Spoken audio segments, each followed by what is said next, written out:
Chapter 1. I stumbled back. The pain struck me like thunderbolt, leaving my senses shattered as a broken vase. I shivered, swallowed by an abyss of despair, one that could lead me agonizing for eternity. Tears raced down my burning face as I watched everyone laughing and mocking me scornfully. I, Brayden Inez, future alpha of the Stone Moon Pack, reject you, useless Omega, as my mate. His words hit me like a stray bullet, and I struggled to gain balance. My shoulders slumped, the weight of my grief pulled me down, the embarrassment of being called a duff, dumb, ugly, fat friend. I pulled my mouth to speak, but my strength failed me, my tears uncontrollable as I watched those I called friends, laughing and taunting me. "Don't cry, Ava, you're stronger than this," I muttered to myself, trying to get off the floor. "I'm so sorry you had to find out this way, darling." Jessica giggled, her eyes burning with hatred. Everything seemed weird. A few hours ago, we were all gossiping and laughing about how fun prom was going to be. To crown it all, Jessica had specially given me the dress I wore to the party. She said she wanted me to look good so Brayden won't be able to resist my charms. She wrapped her hands around Brayden, who kissed her softly on the lips, right in front of me. The pang increased inside me and I sniffled, amazed. All these things had been happening and I never got a hint about it. "I thought we were best friends," I spoke, my voice trembling. "Really? Why would a classy girl like me want to be with an ugly bulldog like you?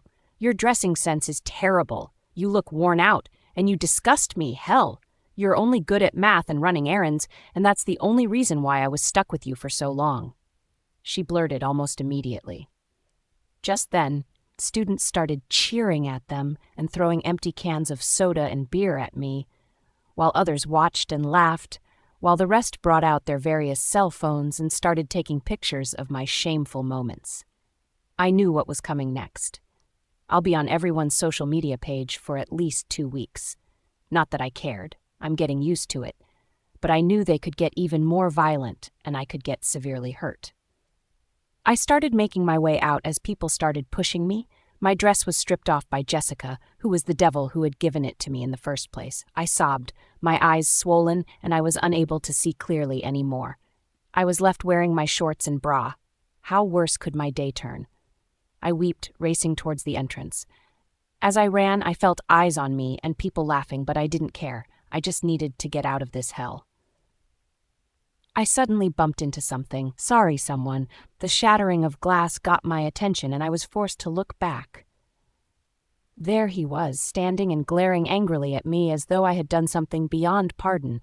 I wiped off the tears on my face that prevented me from seeing who I had bumped into, and the moment I realized who it was, I gulped down, knowing I had gotten myself into deep shit. Gray Academy, which is my school, is owned by the famous business tycoon Colby Lynch, known to also be the mayor of the city and a prime minister of country. Just a few weeks ago, the school was stunned when his sons transferred to our school. 3 hot, sexy, super cool, ruthless and charming demons joined the school. Girls drooled over them and graced at their feet, while the guys wanted to be in their good books. I shivered as my attention dropped on the glass he was holding, that had just shattered into a million pieces. My gaze returned to their angelic faces that had already turned dark, and I took a step back, realizing the implication of what I had just done. "I'm sorry," I fumbled, unable to speak properly as I drifted further away from them and made my way towards the exit. There was a sudden calmness and graveyard silence as everyone was stunned. The triplets let me go so easily. "Thank you," I said to the taxi man, who dropped me in front of my house. By now, my drenched cloth had dried up, and my hair stuck to my scalp looking all dirty and scattered, but I didn't mind. I just walked into the house, composing myself in the best manner possible. My wolf whimpered in hurt. She was just as pained as I was. One thing we never expected was the people closest to us, treating us this way, or should I say, of our current predicament. I remembered, when I just joined the school, I was body-shamed, bullied for having a sick, weak mum, no friends to stand up for me, nor defend me. I was valuable, and craved for how it would at least feel like to be cared for. So when Brayden came and offered to be my friend, I immediately agreed, for he was the head of the popular basketball club in school, and I so baldly deserved warmth and care. since I never really experienced them. He introduced me to Jessica and Francesca, who I immediately warmed up to. I ran a lot of errands for them, did their homeworks, and sometimes even took blames for their wrong behaviors at school. I always did what they wanted, for I never wanted them to get angry at me and leave. How foolish I was, I thought. The signs were clearly there, but I chose to be stupid and just ignored them. The mockery looks they sometimes had on their faces, Braden and Jessica's sneaky meetings, their laughters together, the seductive smile and winks. I clasped my mouth over my mouth to hold back my cry as I leaned against the door of my room and slid to the floor gently. The signs were all there and visible, and those two never tried to really hide it from me, for they knew I was an idiot. I remembered a time Braden and Jessica went to the mall for shopping. Braden and Jessica left together not too long, with the excuse of having a program together. Another time, we were supposed to go watch a movie together, this time including Francesca. Braden and Jessica bailed on me, and Francesca coincidentally also left, receiving a message from her mum to come help her. Oh, no, I thought in disbelief, shivering and hiccuping from too much tears. Where did it all go wrong? I wondered. Tonight was prom. I was to be Braden's date, of course. Jessica lent me one of her hand-me-gowns, since I had no extra money to spare for a dress after paying my mum's hospital bills. I had a late shift, and when I got home, Jessica and Francesca already left, so I got dressed alone for the night and went to the party. On getting there, I started looking for my friend and boyfriend immediately, when I started perceiving the most delicious scent ever. I craved for the scent, and Gilly, my wolf, started jumping up and down in my head. "Mate," she growled, and I gasped in shock, forgetting my mission to figure out where my friends were, and started chasing the scent till it led me to Braden, my boyfriend. I was stunned and at the same time happy. I guess he also figured it out, for he widened his eyes in shock before it was filled with absolute disgust, rage, and hatred. I stumbled back in shock at those expressions I just witnessed in his eyes. I blinked, hoping I was perhaps hallucinating from too much excitement, but when I opened my eyes, it was still there. "It can't be," he growled so loudly, attracting attention. "There is no way in hell I would ever accept a fatso, unattractive-looking girl like you as my mate." He yelled at me furiously, and I stumbled back in excruciating pain, feeling my heart slicing into two. The loud music blaring suddenly stopped as everyone gasped, turning to look at the drama going on. I was now the center of attention. Chapter 2. I was just laying down on my bed, not wanting to get up and trying to avoid thinking of last night's incident, but it was not working. It was time for me to get up and prepare for the day, but I still stayed down on the bed, lazing around. Just then, I heard a knock on my door and instantly got up, wondering who it was. My mum was in the hospital, and I had no friends any longer, so who was knocking rashly at the moment? I wondered, moving out of my room towards my front door. Probably it was the landlady or one of the neighbors, I thought, but when I opened the door, I got the shock of my life. The 3 triplet brothers were standing in front of me, grinning evilly. I felt my voice cord disappearing as I tried to speak. We all stood there silently. I was still stunned. The 3 demons were at my doorstep, staring at me. I did not know what to say. What did they come for? Did I perhaps offend them? I wondered and gasped within. I bumped into Reese yesterday night while trying to flee from the embarrassment scene. Whatever he was holding fell to the floor and shattered. Oh, no, I thought in panic. Were they perhaps here to sue me for it? I wondered, my heart now pounding fast. I stared at their angelic faces for any sign of anger, but they all just had a grin on, well, not all actually. Ethan, the eldest amongst them, just stood, looking at me with a stoic expression. "Aren't you going to let us in?" Reese, the one who I bumped into yesterday, asked, and I could feel myself shivering despite the hot weather. I made my way for them to come into my tiny, presentable apartment. I turned to look at their expressions and saw their brows furrowing in disgust. Well, I was not surprised. Their father was pretty rich, and they were all living in extravagant mansions. Coming into a tiny apartment like this would look like a dump to them.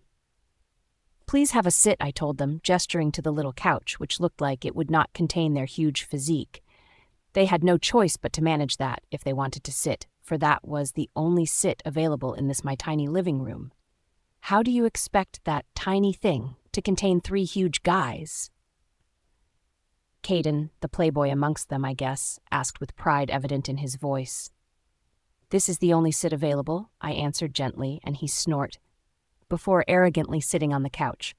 Reese followed suit, but Ethan remained standing, and I wondered why. I battled within, wondering if I should ask him or just mind my business. But thankfully, Caden asked Ethan what I wanted to know. Why are you standing, Ethan? You said it yourself. That couch cannot contain the 3 of us, Ethan replied, reminding Caden of his question few seconds ago. Well, it's our host's fault for not hosting us, Will.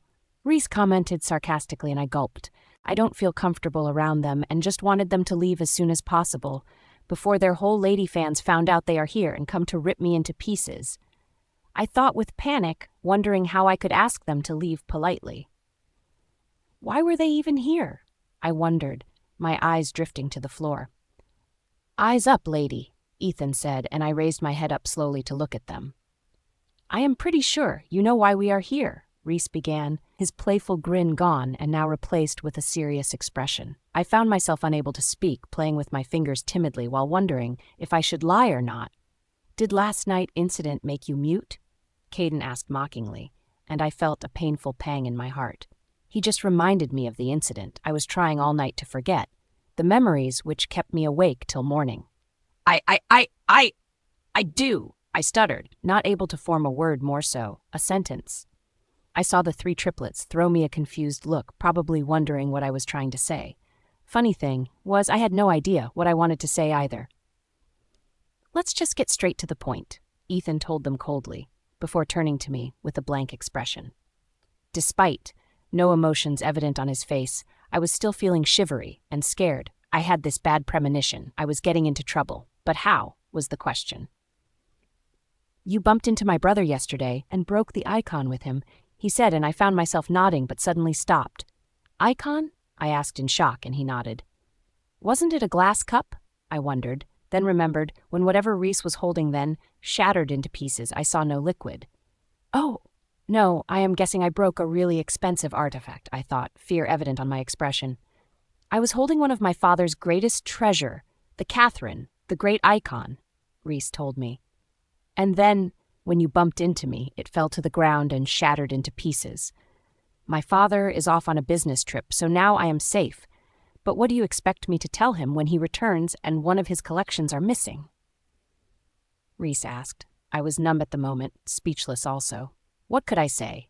We need to replace that icon before his arrival, Caden commented, and the 3 brothers all nodded before turning to look at me. I will pay? I found myself saying, and Caden grinned dangerously. How much is it? I asked, to know how much I should start saving down from now. $100 million, Reese replied me with a smirk. I felt the strength in my legs leaving me, and I collapsed to the floor.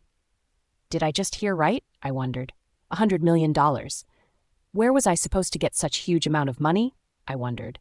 I have never even seen such money with my 2 eyes before. Even if I worked for 20 years, all my salaries together during that period of time can never be up to such amount, so me thinking of buying the icon back was out of options.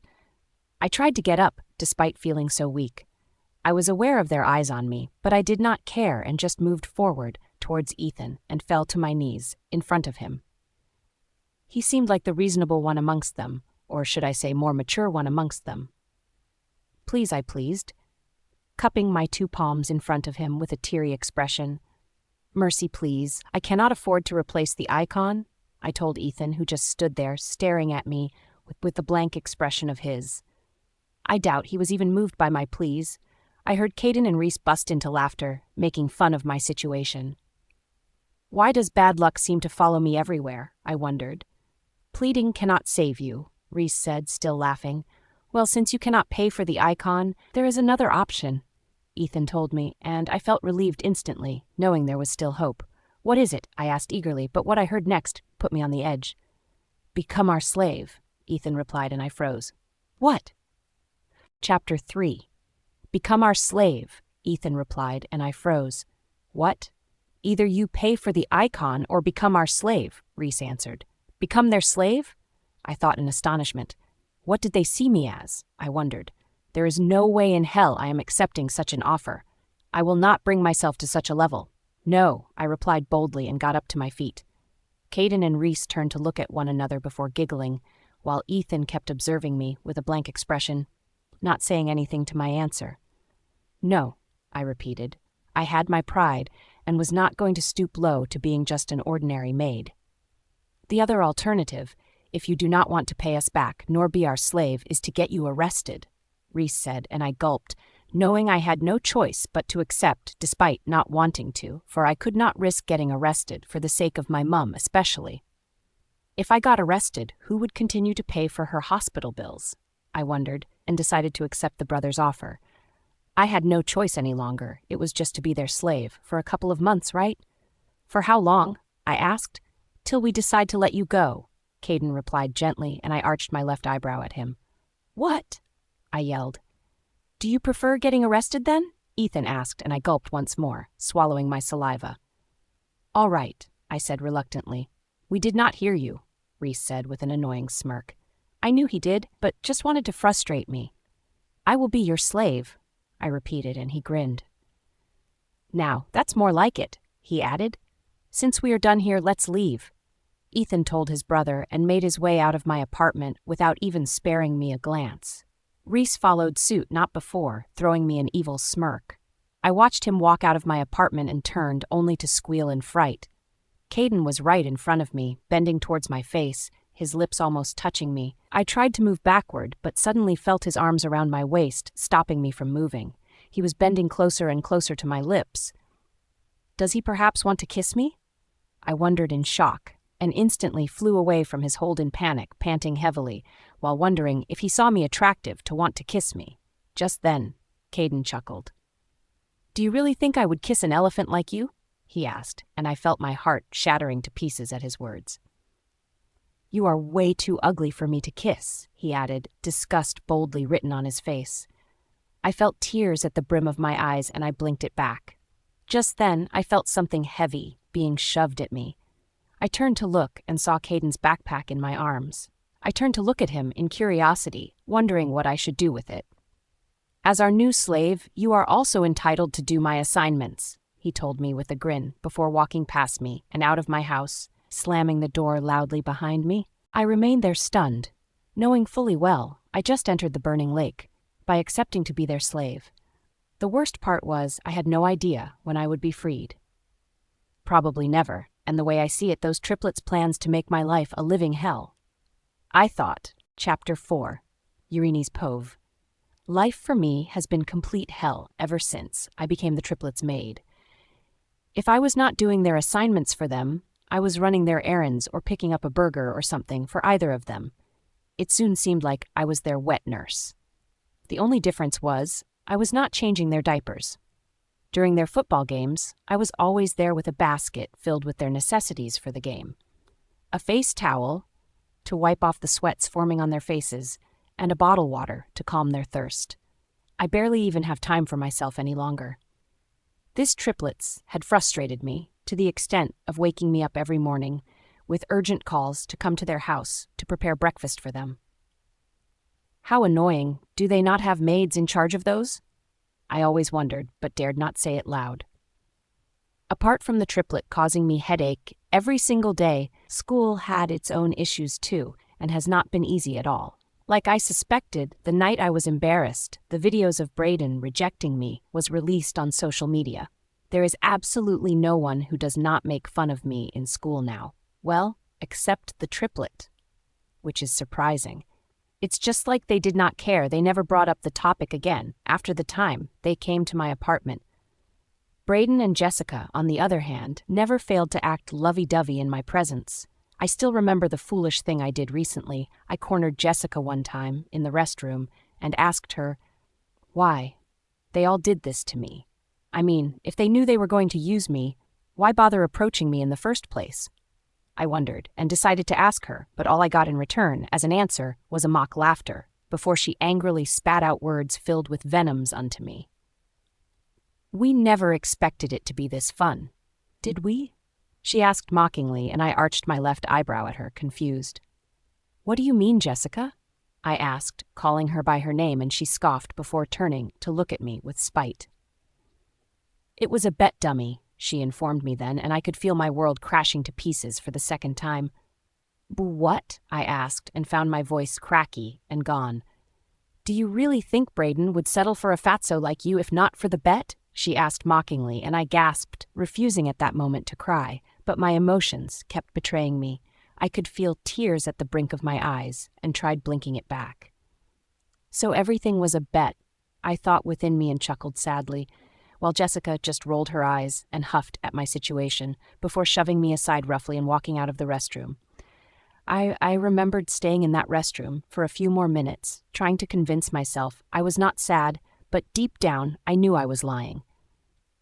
My wolf did not react from pain this time. It was like she expected it or knew, and expected me to have known too. Or guessed. Now that I really put my mind and thought about it, those two really played me like a big fool, and knowing I fell for it was the most painful part.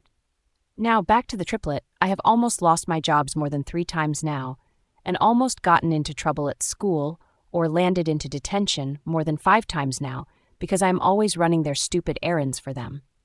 Recently, they broke my last straw of patience and made me lose my only source of earning.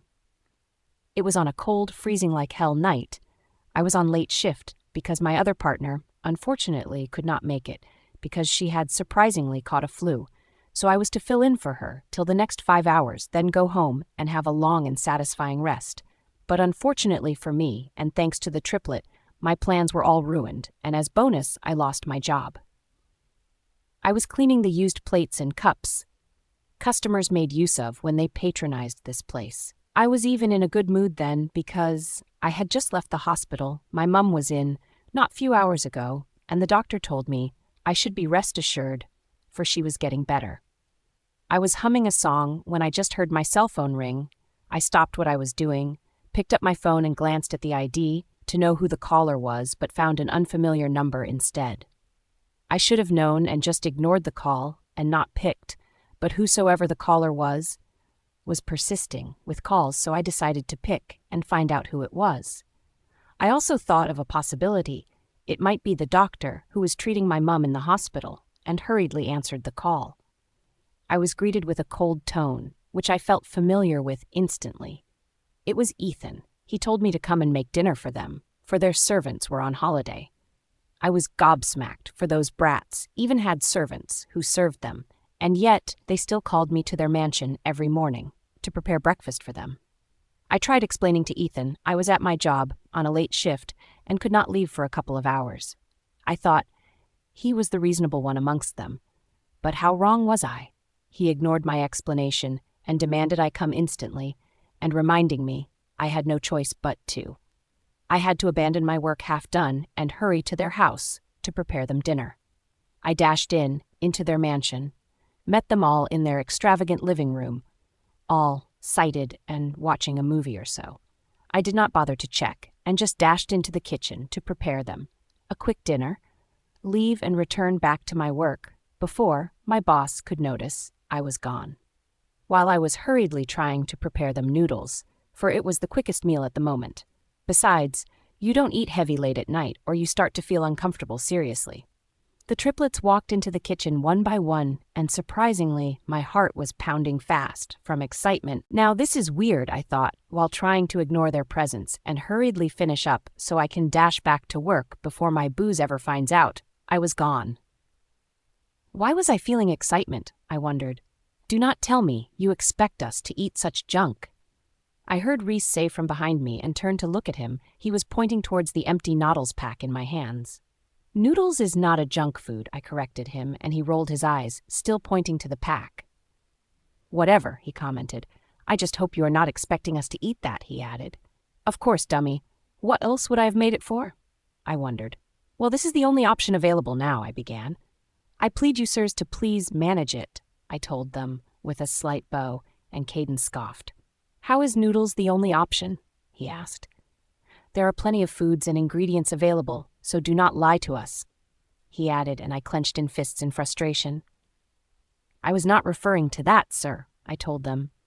"The timing you guys called me, few minutes ago, was pretty too late. Besides, I was at my job and had to sneak out to come here and hurriedly prepare dinner for you all before I sneak back to my job once again and pray hopefully my boss would not find out," I explained, and at least expected some understandings from them. They stared at each other, with cold expressions written all over their faces. "And how is that our concern?" Reese asked with a sneer, and I reared back in shock. "Do they not know how important my job is to me? Besides, I knew they were all heartless, but never expected it to be to this extent. Do they realize that it was my job we are talking about? I'll be rendered homeless if I'm not able to work and pay out rents and other pending bills. That really makes me want to weep. You broke a treasured icon and is merely paying for it, so it's none of our business whether you are at a job or at home when we call. Our business is you coming immediately to serve us when we request your services." Caden reminded me and I gasped, not knowing what to say. I was left speechless, but honestly, what was I expecting from the spoilt brats? They've lived all their lives enjoying and living in luxury. I drew a long breath before speaking. "But the timing is still not right. Very late at night. I have my own life too," I reminded them, and turned to see Ethan looking at me quietly. He had not said a word since. That was definitely a cause for alarm, but I tried to overlook it. "Well, you would not be in this situation if you had just watched where you were going the last time," Reese commented with a grin. "There is a simple solution for all these." Ethan suddenly spoke, after being silent the entire time. My heart skipped a beat. What has he been sparing for this moment? But I picked up courage and asked him, "What is the solution?" I asked, hoping it would be a reasonable one, and not even a more difficult one. "Quit your job and move in with us, then you can work better as out servant. Problem solved," he replied, and I could feel my jaw drop from shock. Did I hear him right? I wondered, and turned to stare at him, only to find his eyes fully fixated on me, not just his. The remaining brothers had their eyes piercing deep into me at that moment. I felt trapped. Chapter 5. Urine's Pove. I was back at home, and resting on the rails of my window. I was looking out the window at the bright twinkling stars that decorated the beautiful night sky. You all are free, and shining the way you want, but here I am, bound to 3 brothers who keep ordering me about because of the mistake I made. I voiced out in a low tone to the air. I exhaled sharply and moistened my lips sadly. Remembering the new suggestion they made, which was for me to start living with them, made me shiver. How on earth will I thrive in their midst when they do a lot of painful things to me? When I begin to stay with them, who knows what I will have to go through? Although a part of me wanted to live with them, because, come on, they are the hottest guys in town. But I felt I couldn't possibly have a chance with them. If Braden can leave me, then the 3 of them can do the same. They won't even look at me. I heard my mother coughing in her room as her room was next to mine, and I was worried because of the loud sound her cough was making. I rushed out of the room and into hers, then noticed she was trying to reach out to the cup of water on her bedside desk. I exhaled with relief that she wasn't in a critical situation, so I walked up to the desk and picked up the water, then gave her to drink. "Mother, I hope you are all right?" I asked, out of concern. "Yes, I am. In no time, I feel I'll get better. So, you don't have to worry too much about me, and just focus on your studies, okay?" I put up a slight smile on my face, hoping my mother was really saying the truth and not trying to stop me from spending too much time trying to take care of her. Then she handed the cup over to me, and I placed it on her bedside desk. "If you need anything, call me. I don't think I'll need anything else. I'm about to go to bed." My mother replied as she adjusted her bed cover and exhaled. "All right, Mother, I'll go to bed too," I said to her, then placed a kiss on her forehead. "Good night." I walked out of her room and shut the door behind me quietly, then walked into my room. I packed my hair into a bun, then laid on my bed, feeling really sleepy. I hoped tomorrow was going to be really nice. For days, the triplets kept stressing me out with their needs and all, and I was beginning to get tired, but had to keep striving because I couldn't afford to pay for the priceless heirloom of theirs, which I broke. Until one midnight when I was in my room, studying, My books were wide open on the desk, and my lamplight was shining bright on my book.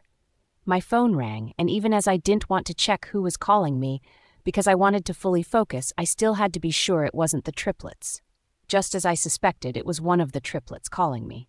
It was Reese who had called me. I reluctantly answered the call and looked flatly at my cupboard.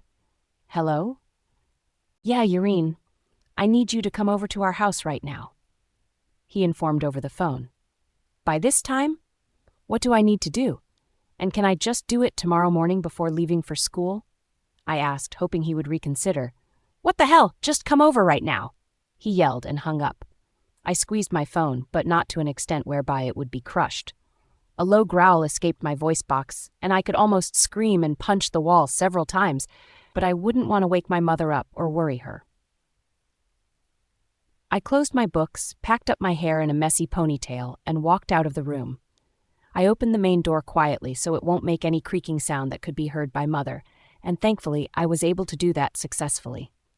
There was no cab or bus stations around at this time. It was so annoying that they didn't care how I managed to get to their home by this time. Neither did they care if they were endangering my life, as I was the only one walking on the street right now. My feet were moving at a fast pace without rest, and sweat beads began to drip down to my chest, making my clothes look like someone had spilled water on me. No, my walking fast wasn't going to get me there any soon. I decided to run, and as I ran, my ponytail was swinging to the left and right, and my side bangs plastered on my side face due to how wet they had become. The breeze went through my clothes forcefully as I increased my pace, and my heart was pumping more blood. My arms swung back and forth to aid my running, and then I halted as soon as I got to their home. I bent and rested my hands on my knees, trying to regain my breath. After regaining my breath, I rubbed the sweat off my face and rang the doorbell. Caden opened the door for me, and I walked in immediately. Geez, why do you look like you had a bath with your clothes on? Reese exclaimed mockingly. And a smelly one at that, Caden added, teasing me. I bit my lower lips to try my best not to blow up in anger. Then I exhaled slowly. I noticed Ethan was sitting on the sofa, with his legs crossed, and he was focused on his phone, without interfering. You asked to see me. What do I need to do for you? I asked, trying to keep my cool. Well, my brothers and I woke up, and we were craving this delicious meal. Yeah, marinated crab and beef. We want you to cook that, Reese said and walked towards me, then patted my shoulder as he walked up to the kitchen to turn on the light. Right now, my head was oozing out flames of fury, and I clenched my fists. You called me to do this in the middle of the night? I don't stay too close to your home. It took me a lot of stress to get here. I complained, but without flaring up. This is why we suggested you move in with us, Urine. You are the one making things hard for yourself, Caden said as he folded his arms and stared at me. Now the triplets were all staring at me. As much as I didn't want to agree to it, I knew that they would keep giving me more tasks, which would turn out a lot difficult as long as I still live at my home. All right, I will live here, I said through clenched teeth. Chapter 6, Urine's Pove. Come again? What did you just say? Reese teased, and I rolled my eyes in frustration. I said I will start living with you all, I said out loud. Oh, that's good, Caden chuckled. But I can't leave my sick mother at home. What do you expect me to do? Do you still want me to stay or? I asked, hoping that they could change their mind and allow me to live with my mother back at home. Well, that's not a problem. We could hire a nurse for her. Don't worry, it is going to be a professional nurse, and you're not going to regret having her take care of your mother. Reese replied, nodding his head. Yeah, and I'm sure your mother will get better in no time when we leave her in the nurse's hands, Caden added with a smile. Now, get to the kitchen and prepare us a midnight snack, Reese snapped. I dragged my feet reluctantly towards the kitchen and put on my apron. I wished I could sleep or sort, but these guys just kept proving to be monsters without human feelings. As soon as I was done cooking, I served the three of them, and while serving Ethan, his scent was so intoxicating that I couldn't hide my mesmerized expression. He stared up at me and batted his eyes like he was startled. I batted my eyes awkwardly and looked away. It was so embarrassing to have looked at him that way and be caught. I will do you the honor of showing you your new room, mademoiselle, Reese said, then walked ahead of me. I followed me as we walked up the stairs and walked towards a room door which had a tag, Ethan. I looked around and noticed there were only 2 rooms on this floor. Are your rooms not here?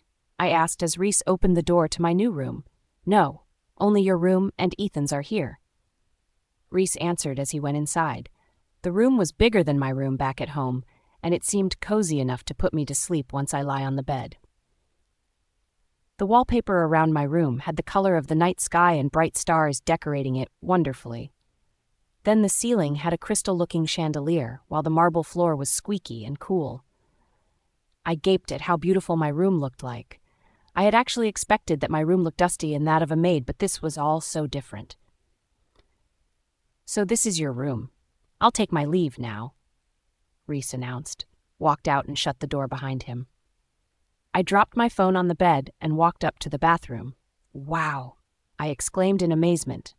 Even the bathroom was bigger than my previous room, and it looked so captivating. The bright golden bulb illuminated the bathroom and gave it this heartwarming glow. The bathtub was big and had clean water in it, and the walls were pink and pretty. There was everything I needed: soap, a scrub, a pretty towel, etc. I shook my head to shake off my fantasy and moistened my lips. Regardless of this, it doesn't stop them from being so mean at times. It was best not to think they are lovely or sort, or I would get a heartbreak instead. I walked back to the bedroom and laid flatly on the bed, staring at the ceiling blankly. I hope this contract ends soon. I need to be free. The next day, I was woken up by a heavy knock. I sluggishly opened my eyes and rubbed it just to take the sleep off my eyes. The sun shone on my face and helped me open my eyes even faster. The door was hit again, and I jumped up and looked left and right. Yes? I muttered out and walked up to the door, only to see Reese staring at me and shaking his head. So, you were still sleeping? Come on, get something to wear. My brothers and I are going to a field to exercise. You need to get down to the sitting room in 5 minutes, he instructed and slammed the door at me. I felt a rage of anger building up and grumbled. I couldn't have my bath, so I decided to check the cupboard, and there was nothing to change into. I guess I'll be wearing these same clothes this morning. I rinsed my mouth and washed my face, then scurried downstairs to the sitting room. To my shock, they were all half naked. Reese's body was killer and hot, with his 6 packs shaping his body into a mind-blowing one. I gaped in amazement as my eyes drifted off to Caden, who looked hot as well. His body was a bit sweaty, but I could smell his nice scent from here. His nipples looked inviting, and he had a really nice chest that got me dripping. And there was Ethan, looking effortlessly handsome and cool. He picked up his tank top, and the way he raised his hand to where it looked like he was in slow motion, helping me to see his great abs and wonderful body physique. Their bodies were the hottest I have ever seen. Reese walked up to me and leaned over to my ears. I believe you should be picking up our golf sticks and every other thing needed, rather than stealing looks at our bodies. I moved my head to look at him, and our lips almost touched, making me gasp in shock and jumping back. My eyes were still widened in shock, and I could hardly gulp down my saliva. Reese and Caden chuckled like they knew exactly what they were doing. Then, Caden walked up to me and put his golf stick in my hand, then leaned over to my neck, which made me cringe and nervous. My heartbeat began to pace faster and louder. Then Reese pulled back and stared into my eyes. "Why is your heartbeat that loud?" he asked, obviously teasing me. Gosh, I didn't sign up for this. What more could they have in store for me? Chapter 7. Urine's Pove. We were right on the golf field, which was the place they turned out to pick, out of other fun places one could possibly be in. I sat down on the grass with my chin resting on both knees. Merely looking at them smiling and having fun was a bit torturing for me as they looked handsome and alluring. I let out an exhausted sigh and looked away to stop myself from being tortured. Then I thought about my mother. I really desired to see her and see how she's faring, especially that they said they had gotten a professional nurse for her. I would have to check on my mother as soon as I have the chance to. I would also love to see how her treatment is being processed. Suddenly, my phone rang, and I brought it out of my pocket. It was Francesca who was calling me. I wanted to ignore the call, but I decided not to on a second thought. Moreover, the triplets were having fun. It's not bad if I also answered my best friend's call and probably talk about things that would occupy my mind as well. "Hey, Francesca, what's up?" I lightened my face up with a smile. "Please come over, right now," she said hurriedly and hung up. I was alarmed and was baffled. What exactly was going on? Out of fear of what could be happening, I called her back, but her number was no longer reachable. "Shit!" I cursed under my breath. Then I stood up immediately and glanced at the triplets. They look too much in fun to notice if I leave, so I can easily leave, and hopefully I get back before they notice I was gone. I ran as fast as I could across the golf field and towards the exit. As soon as I got out, I looked around for a taxi. Taxi, taxi. I hailed a cab, and when it pulled up in front of me, I got in. I gave him the address and restlessly sat in the car, looking out at the window. Several thoughts went through my mind, and I could barely think right. What exactly could have happened? There was no way it would be nothing for me not to worry about, because she wouldn't have spoken in that tone. "Can you please speed up a little?" I voiced out pleadingly to the driver. "I can't go over the speed limits, miss. You shouldn't be too much in a hurry. You know, that's why a lot of people encounter accidents, just because they are trying to hurry up on the road and not focusing on red flags that could result to accidents." The cab driver looked like one who was almost getting to his 50s, and that was understandable on why he was talking so much and being really careful.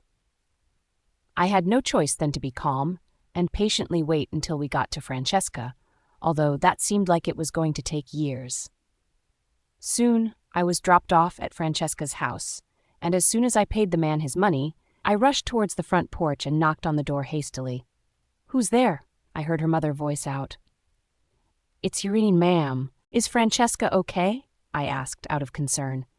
The door opened, and her mom wore an apron, and she was holding a big spoon. I looked a bit baffled and looked past her. I didn't see any sign of Francesca being home, and I wasn't certain if her mom knew anything about the urgent matter, so it was best not to spill. Is Francesca at home?" I asked calmly, trying not to get her suspicious. "No, she actually said when you get here, you should see her at your usual spot." She informed me with a smile. "Oh, all right, thanks," I said to her, then hurried along to the cafe. The cafe was our usual spot around this place, so I ran as fast as I could, since it wasn't too far from here, and when I got to the cafe, I sighted her, drinking chilled cola. But her expression didn't seem like someone who was in an urgent situation. This was very confusing for me, and the only way to find out what exactly was going on was to ask her. I sat down opposite her, and her face brightened up with an excited smile. "Irene, you're here. It took you long enough." She pouted and folded her arms. Usually, I would have laughed a little and joked about it, but I was in no situation to do that. "Wait, you called me and you spoke like you were in trouble. That's why I rushed over here. What exactly is going on?" I demanded, beginning to feel cranky. "Take a chill pill, Irene. I called you because I have missed you, and I know you may not come to see me if I asked you to, probably because you might be tired." "Oh, goodness. You just pushed me into trouble. How could you even think of doing that without confirming if I am in the right state for something like this?" I yelled at her and ruffled my hair. It was as if I had lost in two places. Francesca, whom I thought had an urgent situation and had to sneak out of the triplets' fun game, for only called me out just to see him. And the triplets could have noticed by now that I was no longer in their midst. "What's going on? Was something going on before I called?" she asked out of concern. I was a bit nervous, but I couldn't get angry at her because I knew she was only after my welfare. "You know what? I'll get back to you later. I have to go now," I said to her and rushed out of the cafe. My phone beeped, and I managed to get it out of my back pocket as I continued running, and when I unlocked it, horror filled me as I saw a message from Reese. "You dared sneak out. Well, you'll have to pay for this. Just get yourself back here." Horror filled me, and my blood went cold in a rush. What mistake did I just make? Chapter 8. Irene's Pove. I was now at the triplets' doorstep, breathing heavily. Just as I was breathing heavily, I was also sweating profusely. It was really hard for me to run that fast, especially for someone like me who had a heavy weight and lots of fat. Then I pinned my hair behind my ears and gulped down my saliva in fear of what could happen the moment I walked in through the door. But I had no choice. As I was right here, I was delaying a lot, and the triplets, especially Caden and Reese, are probably getting angry by the minute. I laid my hand on the doorknob and opened the door. I put out my right foot at first, then my left foot, and when I finally got in, I shut the door behind me. Slowly I began to look up, and it felt as if a huge stone was thrown at my heart when I saw Caden and Reese glaring at me as they both sat down on the couch. "Took you long enough to get here after seeing my message," Reese said through his teeth. I took a step backwards in fear of what was going to happen next, and I clutched onto my back pockets, fearing what they would do to me. Then both Caden and Reese stood up, then walked towards me. I couldn't move backwards again when my back leaned on the wall and could only expect the worst. "You had the guts to leave while we were still having a game. You didn't even come home. You went somewhere else," Caden scolded. I apologize. A friend of mine needed." "Just shut the hell up, Urine. You have no considerable excuses to make. You will go through your punishment, fair and squarely," Reese cut in. Then they both grabbed me by each arm and led me down to the basement. We got to the basement and spider webs caressed my face and body, but I could not clean them off because Caden and Reese would not let go of my arm. "It's been ages since we used this basement. Now you are going to clean this basement. I want it to be clean and neat. Also, find a bulb to this place to make it seem less of a basement. When you are done, come upstairs to take up your next punishment," Reese said. Then he walked out with Caden and slammed the door shut. I was spooked and didn't know where to start from. Aku, I sneezed hard and sniffled. I squinted my eyes, wondering why there was so many spider webs here. After all, the basement was still in a house which is still in use. I dusted off the spider webs off my body and found my way around for a broom, which I used to start taking off the spider webs that were all over the place. I coughed and sneezed as a reaction to the dust around. It was hard to bear, but there was no choice for me. I had to make up for my wrongs, and thankfully, it wasn't something that had to deal with body pain. After cleaning up the basement, I dusted off my clothes and stared at the basement. It looked much better now, and the light bulb, indeed, gave it a different touch. I smiled at my accomplishment and walked out of the basement. I walked back to the sitting room and met Caden and Reese playing video games. I wondered where Ethan was and what he was probably going to say to me. Caden glanced at me and sneered, then alerted Reese that I was done. "You should be thankful Ethan isn't ready to speak. If not, you should be expecting your world to crumble, walls to shatter, and the ground to open for you to be swallowed in, because I don't think you'll be able to bear whatever he tells you to do," Reese said, looking at me disrespectfully. Then they both stood up. "Now we are hungry, and we currently do not want to taste your food, so we are going to go out to the restaurant, which you'll follow us to," Reese informed as he got ready. I exhaled sharply, but not enough for them to hear. I wouldn't want them to mistake it for a rebellious attitude, as I didn't have any more strength to take in more absurd punishment.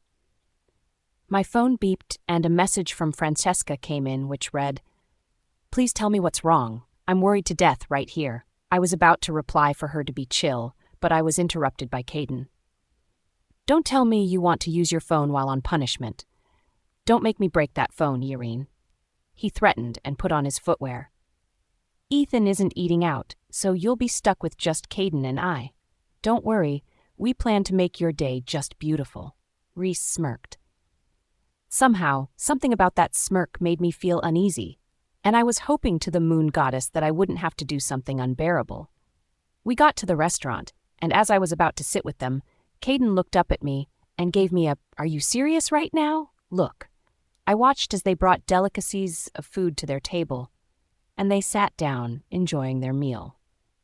At first, I was fine with standing by them and watching them eat, but then I got uncomfortable when people started staring at me as if I was a beggar who had decided to stay still until they agreed to give me food. It was sort of embarrassing, and I was beginning to wish that they had given me marks with their claws which would heal in a matter of time, than standing like this, which would forever remain a memory to those looking at me. I fiddled with my fingers, and tears were about to slide down my eyes because I felt bad for being unlucky to have come to this world as someone who wasn't privileged and someone who was plus-sized. Part of the reasons those who were watching me were laughing was obviously because I was plus-sized, and I probably looked funny right now to them. Suddenly, the restaurant's door opened, and Ethan walked in, staring into my eyes as he moved towards me. Wait, was he going to give me his own share of torture right here and right now? Adding to the humiliation I was already feeling? Worse was that I couldn't read his expression at all. I couldn't tell if I was doomed or not. Chapter 9. Urine's Pove. The feeling started from my chest, traveling down to my stomach and eventually to my legs, making me weak in the knees.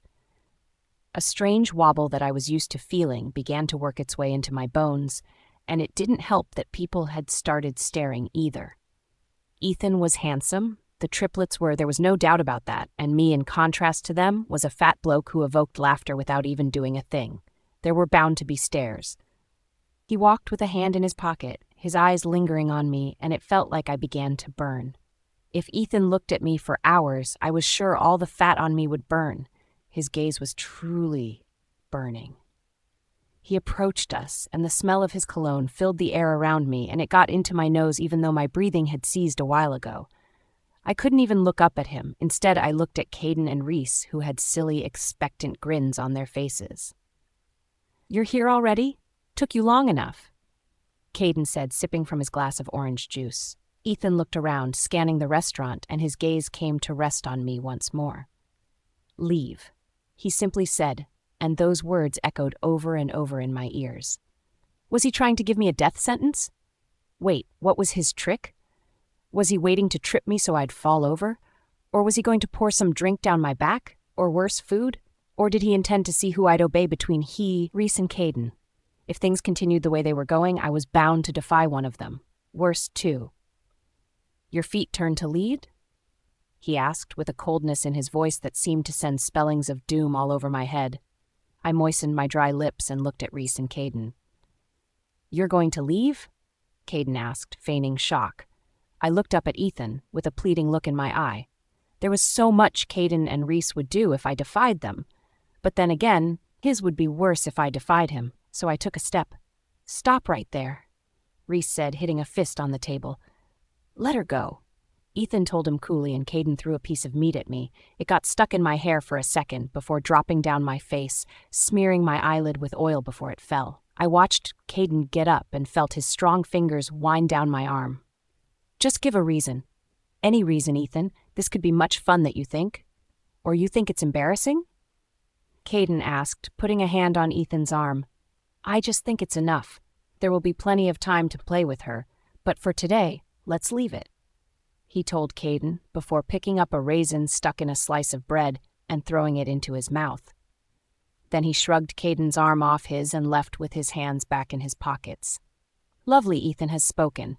There will be indeed enough time to deal with Vitrine here, so how about we just leave?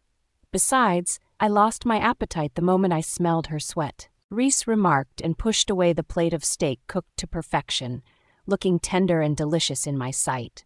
As he left, Caden looked at me, then wiped a ball of sweat off the side of my face affectionately, only to wipe it off on my sleeve aggressively with a look of pure disgust on my face. I tell you, only when he left did I let out my breath. I looked at all the people who didn't mind staring at me and boiled in shame before rushing after the triplets.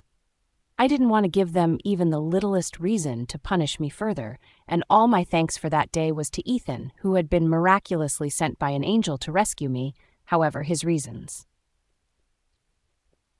Immediately we got home, I disappeared into the kitchen as an excuse to avoid them searching for me and trying to find stuff for me to do. The dishes weren't much, so I started by spooning off the leftovers on them while trying to forget the incident that had happened earlier. Shortly, when my hands were slobbery with soap, Ethan came in and I almost made the grave mistake of letting the dish in my hands slip. It took me practicing embarrassing martial arts with my hands to finally balance the plate back in the sink and I smiled nervously, knowing that I looked nothing but annoying. He dropped his plate next to me and leaned against the wall, staring at me.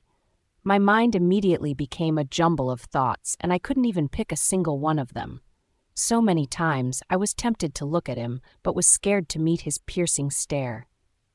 "Give me a reason why you left earlier," he finally said, and I turned to him, holding a little dish in my hands, eager to explain since he had asked.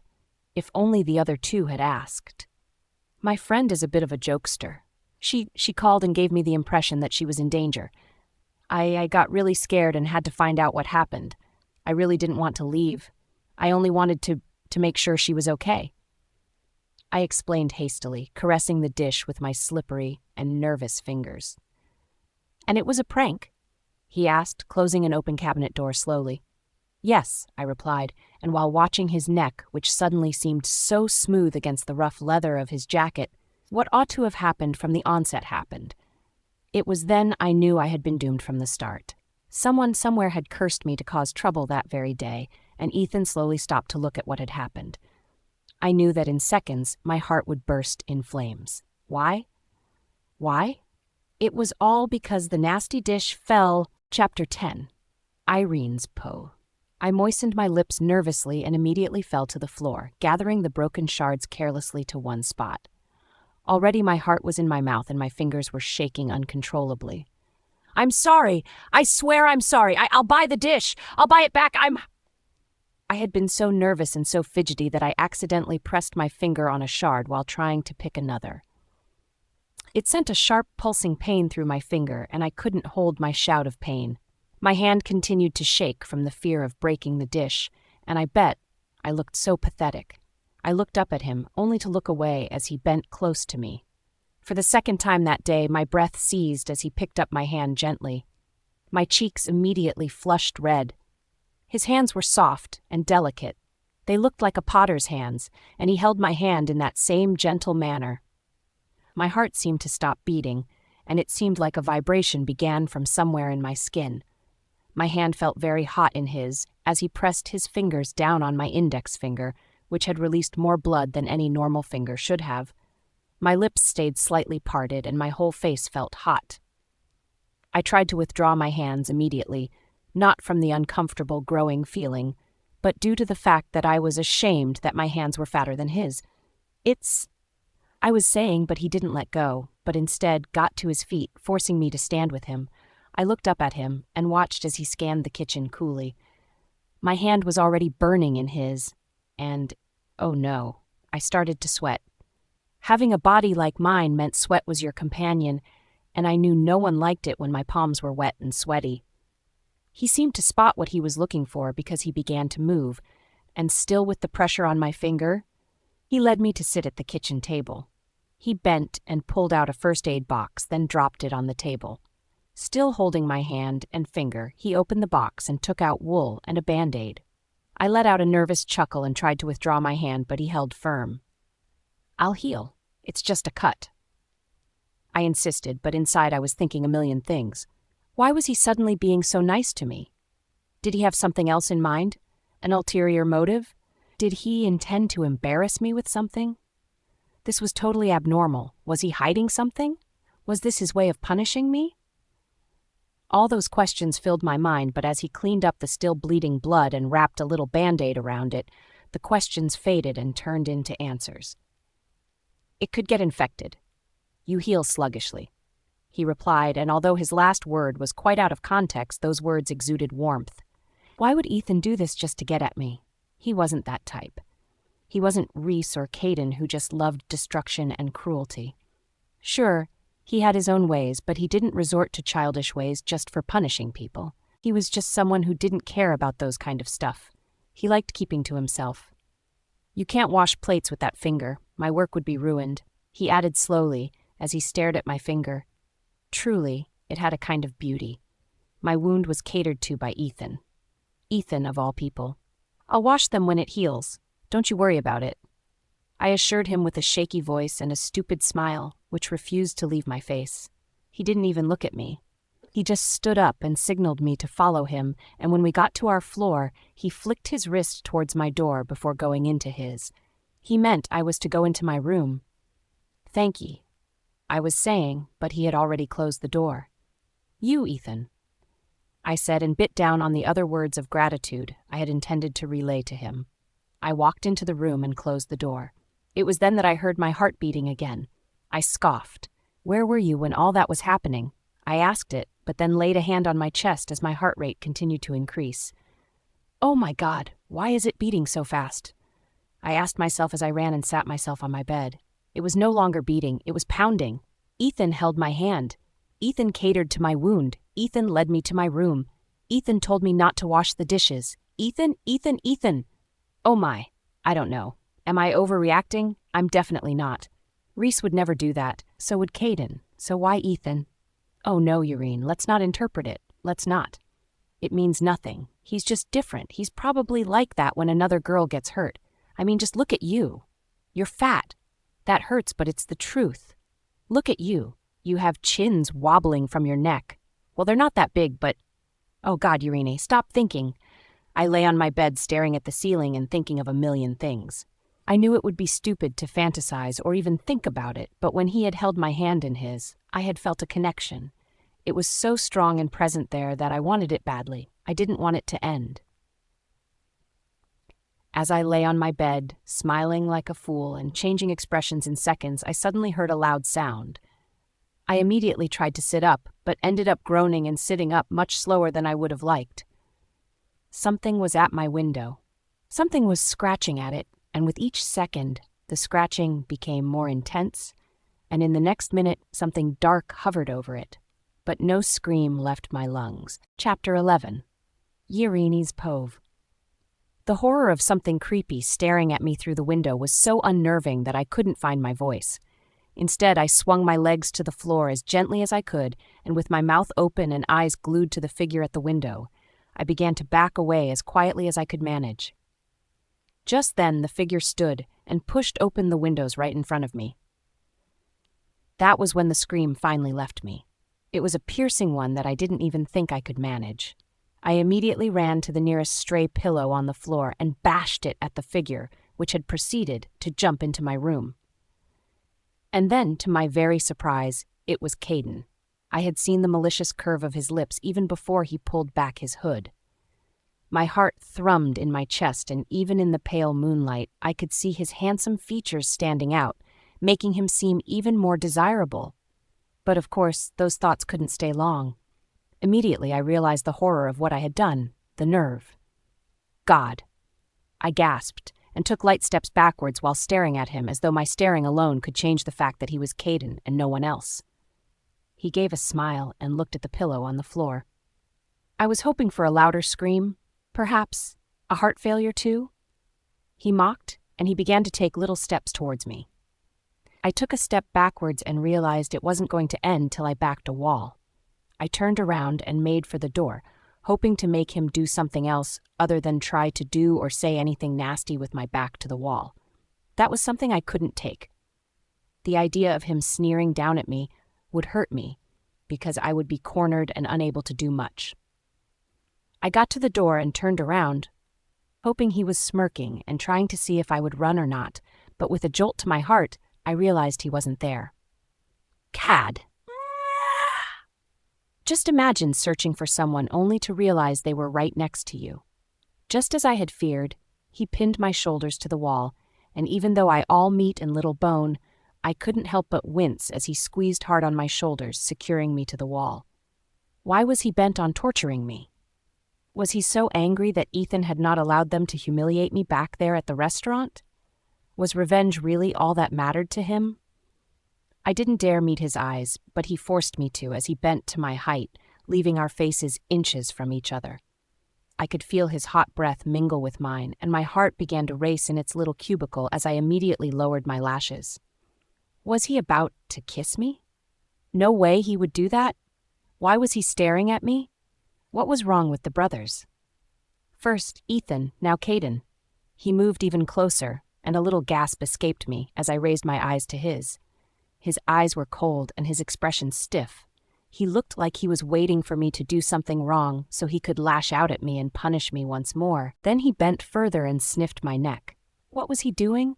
I held my breath for as long as I could dare, since even breathing a little was impossible with him that close. "You smell nice. You're just too fat," he blurted out and retreated. Then he pulled the door open with force, sending me stumbling a few feet before leaving and slamming the door. The word fat was something I had heard so many times. It was something I was used to hearing.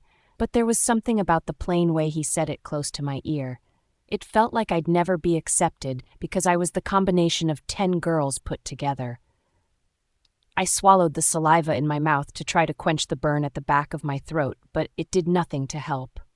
I blinked severally, trying to stop the nasty tears from arriving, but it didn't matter how much I blinked. My eyes still ended up being blurred by them, till they flowed down my chubby cheeks.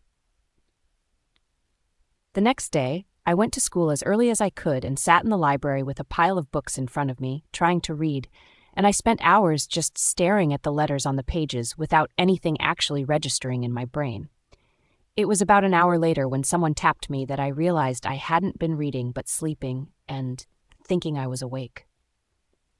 "Oh God," I murmured, and immediately began to pack my textbooks before recalling someone had tapped me. I turned and saw Francesca folding her hands. "Oh, Francesca," I sighed as I rose to my feet. "What was the deal with you yesterday?" she asked immediately, stopping me from picking up my textbooks, which I was about to do. "My mum was in a critical condition yesterday, so you picked a really wrong time to pull your prank." I lied to her smoothly, not even knowing I could lie as smooth as that. "Oh," she exclaimed softly as she let her hands slide off my books. "Oh," I repeated and started picking up my books. "I'm deeply sorry. I really am." "How's your mum?" she asked, and I put on a tight smile. "She's good now. Come on, don't look at me like that. So tell me, what's it you want to talk about? You look rather excited." I told her, and she smiled before launching into a story about how her pictures gathered over 6,000 likes on Instagram. She was amazing. Before class started, I walked into the girls' toilet to wash my hands, which had become sweaty and as a result sticky, and while I was washing, Caden came in. "It's the ladies," I heard myself say immediately. "But there's no girl in it. All I see is an overgrown, bloated fatso, and by fatso, I mean warthog. Fat and dirty," he said with a smirk, and just then Reese also came in, and they smirked. "Once the mice escaped, twice. Does it?" Reese said in a sing-song. Not the ladies. Not when anyone could see. Not when Francesca was waiting for me. Not when she could easily come to check on me and discover my secret. And just then, I heard footsteps, light footsteps, that were definitely Francesca's. Yirine's Povov. I swallowed as my eyes flitted back and forth between the door, Reese and Caden. I moistened my dry lips and held up my hands, trying to find a way to escape them or have them stay somewhere hidden. Of course, that was too much to hope for, but I still tried. "How about I do whatever punishment you want me to do at home? I'll carry your bags, do you assignments, clean your rooms, and even massage your toes and fingers. I'm very good at it," I started, but Reese cut me short with his hand in the air. "Massage? I mean, wouldn't our toes be too small in her hands?" he asked, turning to Caden, who laughed. "We'd search for them in her palms," he replied, looking at his own palms. "I mean, how can you massage something that's too small? Your hands are too big to massage anything smaller than it, so cut the crap and tell us why you wouldn't want a punishment here and now." Reese cornered me with his question, and cold saliva traveled down my throat as the footsteps were right at the door. My eyes stayed glued to it that I didn't even know when Reese made the move to step up towards me. However, I noticed the movement in time and moved back, immediately hitting the sink with my back. "Ah!" I let out softly as I looked behind me. "What?" Reese was saying when the door opened and Ethan came in. Relief washed over me like a cold, refreshing shower. I didn't care what they did as long as Fran didn't come in, and also as long as no other girl came in. "Class started minutes ago," Ethan informed them, staring at the expensive leather watch on his smooth wrist. "Yeah, we were just paying sweet Urania a visit. Don't get too holy again, Ethan. She might think you've got a soft spot for her," Caden said, clapping Ethan gently on the back with a smile. "Oh my, that's cringing," Reese exclaimed, hugging himself as he had an expression of mockery on his face. "There are certain places you should visit a girl. We're not exactly trying to seem like perverts, are we? We have an image to protect. Ethan droned on, leaning against the door. Oh, come on. Don't act like you don't know girls would do anything to have us pay them a visit in the ladies, Caden retorted, pushing Reese's shoulders so they'd leave the ladies. He's such a bad actor. His face says it all. He knows he's saying junk. Just take a look at him. He knows we're right, and he hates to be wrong. Watch those eyes narrow, Caden. Reese pointed out, dragging Caden to stand next to him so he could drape his arm round his shoulders. Of course, I see them clearly. Come on, Ethan. Let's go to class, Caden replied, turning towards the door. Ethan's steel-gray eyes met mine for a moment, and they lingered there for a moment before he turned his back and left the restroom. It was then I finally had the nerve to breathe. Once more, it was all thanks to Ethan. Just like yesterday, raging thoughts of his agenda piped up, and I found myself thinking along the lines of him having a possible crush on me, and even though I tried to brush it away, it didn't leave. Why did you take so long? Francesca asked me when I finally met her at the end of the hallway. I almost left. She snapped when she saw I was staring at her with a stupid smile. Oh, I replied, jerking back to my senses. I'm so sorry. I had to, powder my nose, and it was so urgent I couldn't even inform you about it. I lied while wiping my sweaty hands on my skirt. What did you eat? You're always eating a lot. I actually can never imagine having to go at school. It'd be so embarrassing, she said as we walked to class. Why would it be embarrassing? Nobody knows, I remarked with a light chuckle, and she suddenly shuddered like she caught a cold. I can't have my poop smell get out while girls are giggling in the restroom. She shot, and I burst into laughter. You're crazy, I told her, smiling. After arts class, it was the break hour. I couldn't leave the class because Mr. Zanders had told me he wouldn't let me leave if I couldn't finish the little quiz he had given us earlier. Fran had to leave, and even as I sent her away, I wished she'd stay with me. It was the damn break hour, and I was famished. I looked up into Mr. Zanders' brown eyes, which were firmly fixed on me, and he raised a brow. I chuckled nervously and swallowed back the words I had wanted to say. I had wanted to beg him to let me do it after school instead of during the break hour. As I watched the clock tick slowly and wickedly, I finally decided to throw caution to the wind. I gave him answers which I felt were answers, although I was sure they were totally not the right answers. I shifted back my chair, stared at the sheet of paper one last time before marching up to him and giving him the sheet. Have a nice day, sir, I told him, and left as fast as I could so there wouldn't be a case of him calling me back. As I stepped out of the main school building, I was forced to stop because Ethan was seated under the tree. He was clearly the epitome of grace as one leg crossed the other gently. There was a book laying on his lap, and his head was tipped backwards on the tree as his eyes remained close. I knew he wasn't sleeping. He was very conscious of the happenings around him, and I decided to walk up to him. After all, he had saved me from his brothers earlier in the toilet. But as I took my first step, my eye caught Caden's, who was staring at me fixedly. He winked at me, and I took a step back. It was only then that I saw Reese talking to Francesca. Reese talking to Francesca. Irene's povie. Why were the brothers intent on ruining me? Wasn't being a slave to them enough? Why was he talking to Francesca? He had no business whatsoever with her. It couldn't be he was telling her of the contract, could it? With wobbly legs, I started to make my way across the grounds towards them. I walked as fast as my body would let me. Already I began to sweat as almost all my body parts began to work. My thighs were hitting each other fiercely with flesh, and my upper arms were flabbing. So were my cheeks, which seemed to dance on my face, and my heart, which seemed to have moved to my throat. However, halfway towards them, I saw Reese turn away from Francesca and stride towards Caden. He turned his head and spotted me, and with a raised brow he seemed to question me. "Are you scared?" That was what his eyes seemed to be saying. I slid my eyes off his, as though I hadn't seen him, and since I didn't know what he said to Fran, I decided it was best not to approach her while they were still in hearing range. If she was going to shout and call me a liar, then it was best if it happened while we were alone, and with that thought, I decided to go to the cafeteria alone. However, as I turned, Ethan was just leaving the tree. A hand was resting in his pocket while the other held a book. I ran to him since walking wouldn't help me catch up to him, and when I got to him, I was panting and gasping for breath. He stopped in shock and stared at me as my hands found my knees for support. "I'm sorry. Oh gosh." I couldn't even get the words out properly. With great effort, I stood up straight and swallowed. "Take deep breaths. Running sure is hard." He remarked coolly, and I looked away. If it had been Reese or Caden, I'd have felt a little insulted, but I was surprised to find that I wasn't. I pulled up a little smile and wiped my hands on the back of my trousers. "I wanted to thank you," I finally managed to say as my hands fiddled behind me. "For what?" he asked, adjusting his stance. "For the restroom," I blurted out stupidly. "You want to thank me for the restroom?" he asked slowly, and I nodded with a smile. "I didn't build that," he added, and my face flushed. Blotches of red appeared on it, and my cheeks were totally colored.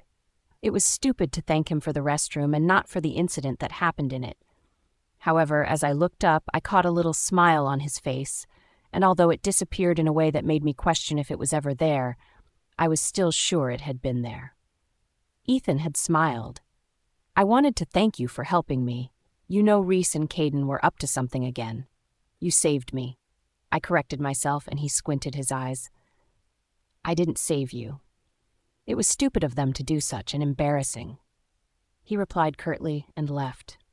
A horrible grin spread across my face, and I had to put my hands to my mouth to cover it up. Just then, someone tapped my shoulder, and I turned sharply, expecting Reese or Caden, but it was Francesca. "Oh, Fran," I exclaimed softly in relief. "Who was that?" she asked, trying to get a better glimpse of Ethan, who just turned round a building. "Oh, no one," I muttered, looking for a skillful way to change the conversation. "Hey, I saw you with Reese," I said, hitting her arm gently. "Oh, that? He said your hairpin fell on the floor," she replied, bringing out something from her pocket. "My hairpin?" I asked in confusion. I didn't have a hairpin. "Here, it's actually very pretty," she remarked, staring at the hairpin in her hand. The hairpin was golden, and I suspected Francesca actually knew it was real gold. It had red gems arranged along its length in the middle, and the sides were lined with silver, making it look exquisite. She didn't seem to want to give it to me, but I knew I was dead if I didn't give Reese the hairpin back. I immediately snatched it from her.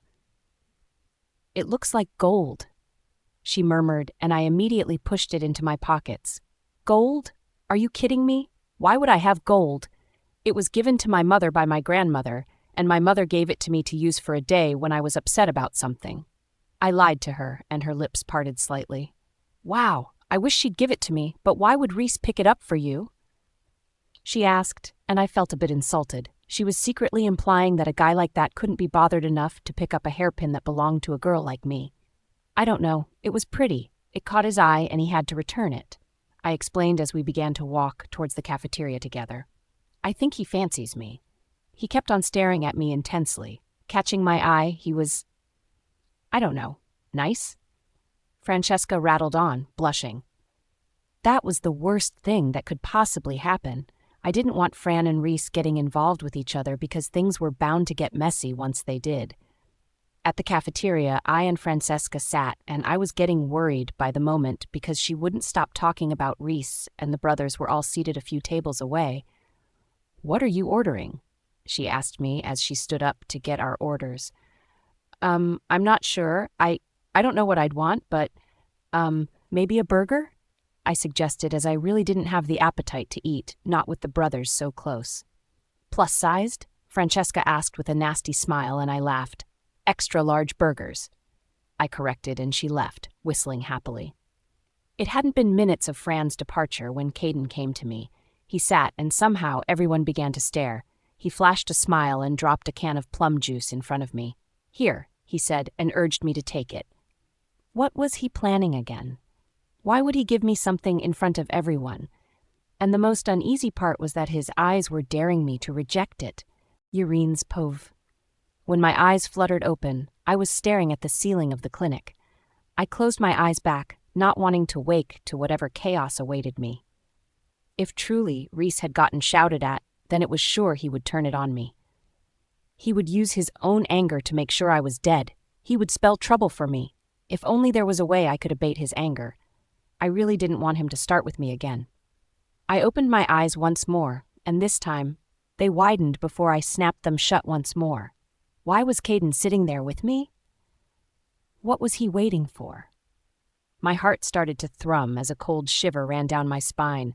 My legs felt like lead and couldn't move, and I knew that in moments, sweat would break out on my forehead. "You're awake, I guess.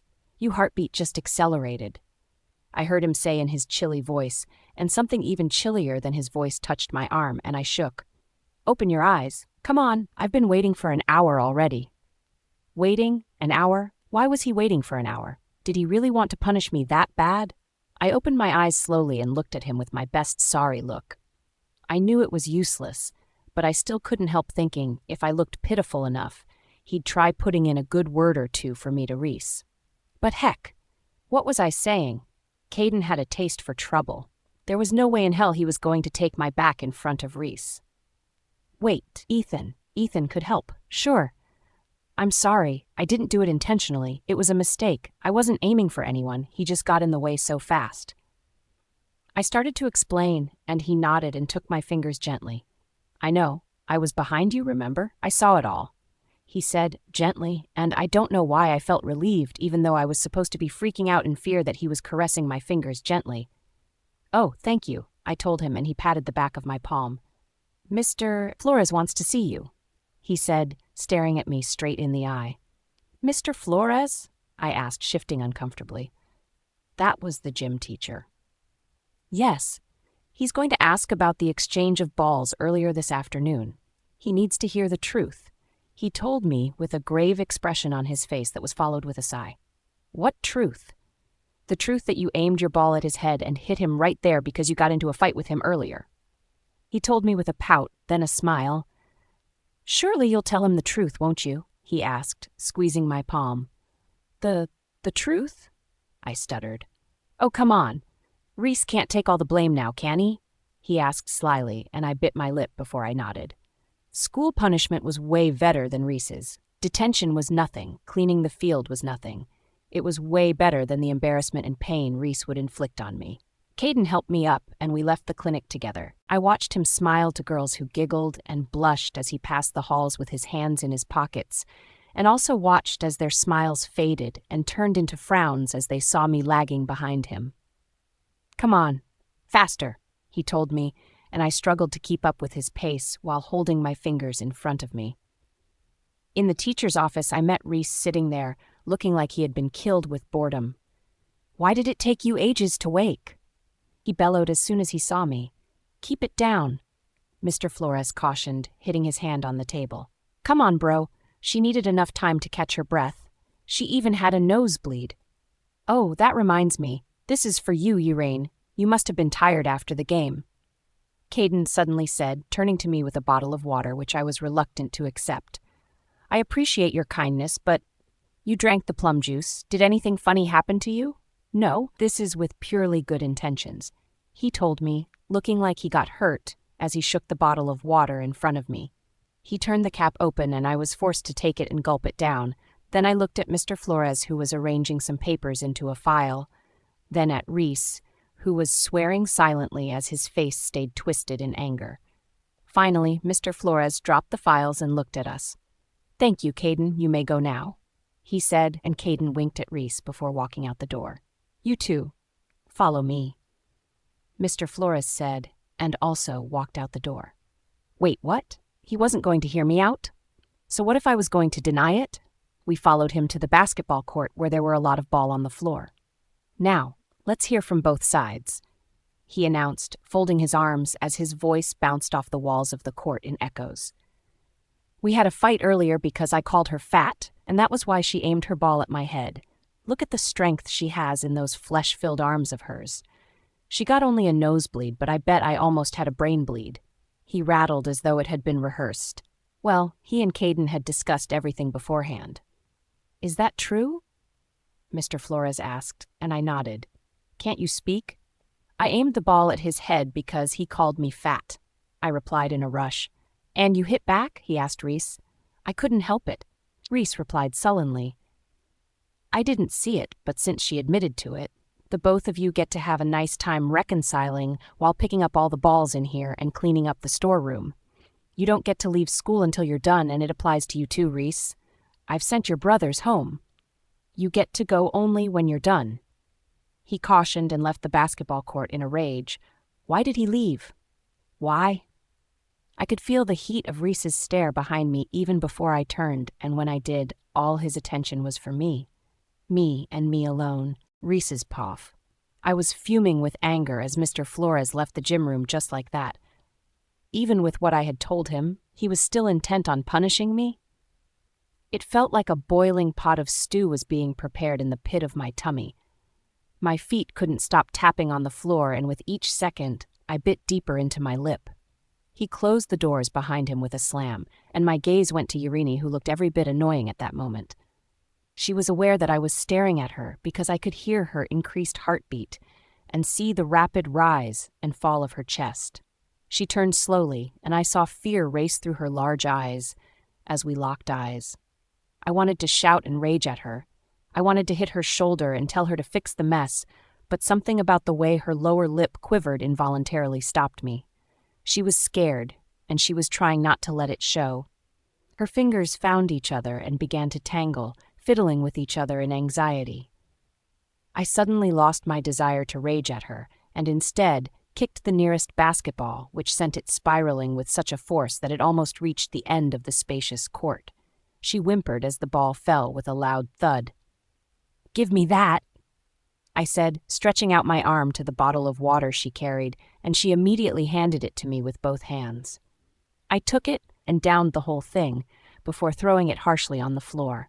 "You do the whole thing," I told her, and something about the way she stared at me made me feel she was questioning me. "What? You want to tell me you didn't agree to be a slave at school?" I asked, turning to her, and she shook her head immediately. "No way. Why would I think that?" She immediately countered, waving her hands in front of me. I raised a brow, and she bent with difficulty and started picking all the balls as fast as she could, but even as she picked more, some fell off, and it made me shake my head in frustration. I reached for a cart nearby and sent it to her with my feet. Luckily, she caught it, but she lost all the balls in the process. Even watching her was infuriating. She was so slow that I felt my anger burn deeper in the pit of my stomach. My hands clenched into fists as she slowly picked up balls, and pant as she stood straight to put them into the cart. "God, what's wrong with you?" I suddenly bellowed, getting to my feet, and she plopped to the floor. "What's wrong? I'm sorry. I'm so sorry. I didn't mean to." She immediately started to apologize, but I threw a ball her way to shut her up, and surprisingly I bent and started picking up balls quickly. She was also surprised as her mouth dropped, and it only served to irritate me.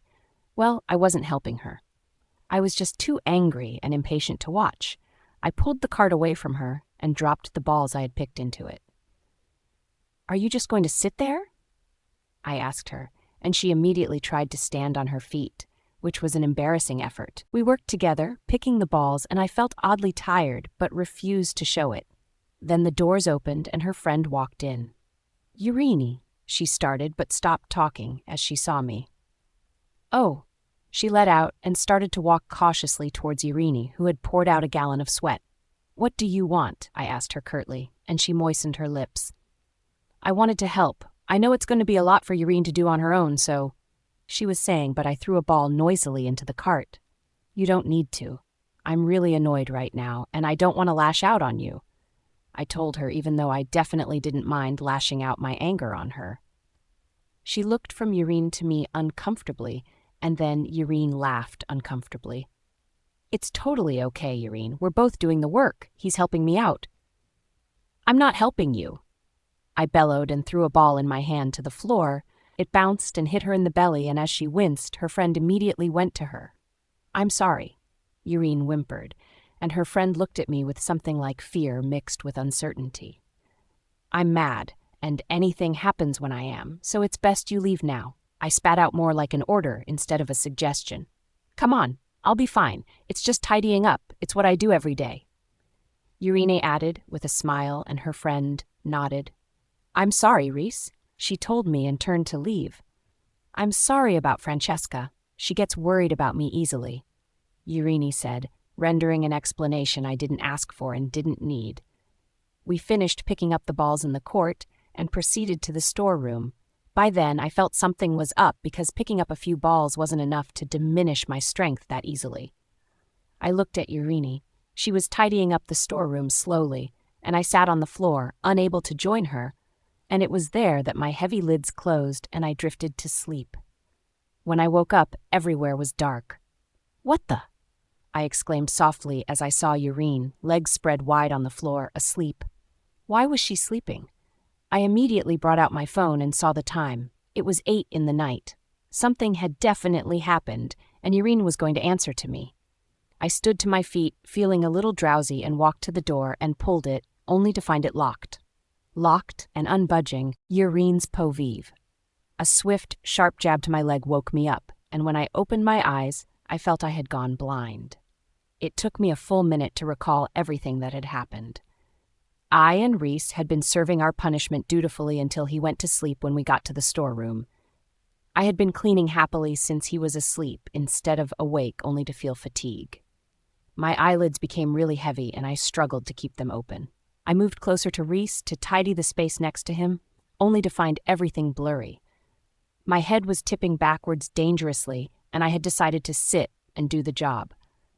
Unfortunately, sitting had led to laying down, and when I just decided to close my eyes for a minute to cool it, the next thing that happened was this. Me opening my eyes to darkness. I struggled to sit up and looked around. "Reese?" I called. "You'd better start explaining before I lose it terribly." I suddenly heard his cold voice close to me and I shivered. What kind of a person was he? How could he interpret the sudden drowsiness as my doing? I was still trying to understand what was happening, and he was telling me to give him answers. It wasn't like I spiked his drink with a drug or something, or was he really thinking I drugged him? I didn't give him anything to eat or drink, did I? Heck, does he even collect stuff from me? And would I also drug myself if I wanted to drug him? These were all the things I wanted to say, but couldn't. "Explain what?" I asked, even though I knew it was the wrong thing to say. "I know it sounds weird, but I also don't expect to have fallen asleep while working at school. Let's go home. It was then it hit me.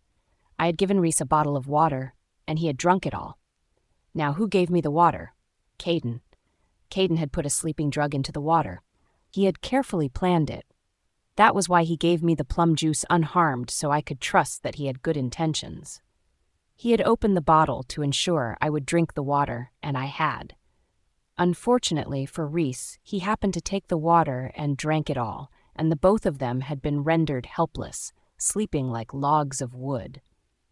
Reese watched me through the darkness. He was the first thing I saw when my eyes adjusted to the darkness all around. He wasn't pleased. It was Caden. I blurted out, and he raised a brow, leaning on a shelf with folded arms.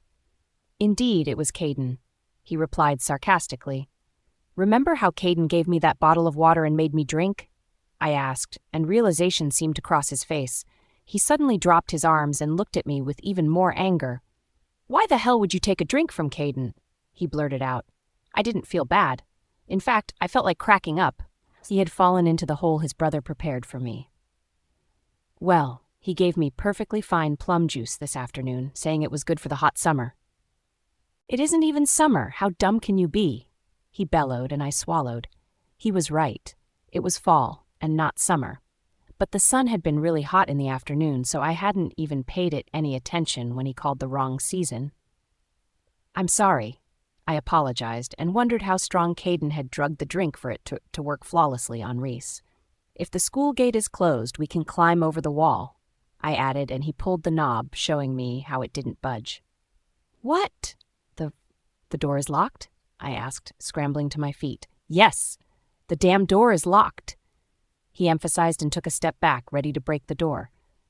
"No," I heard myself shriek, and he turned. "We can't possibly break the door. We'll be in trouble for damaging school property.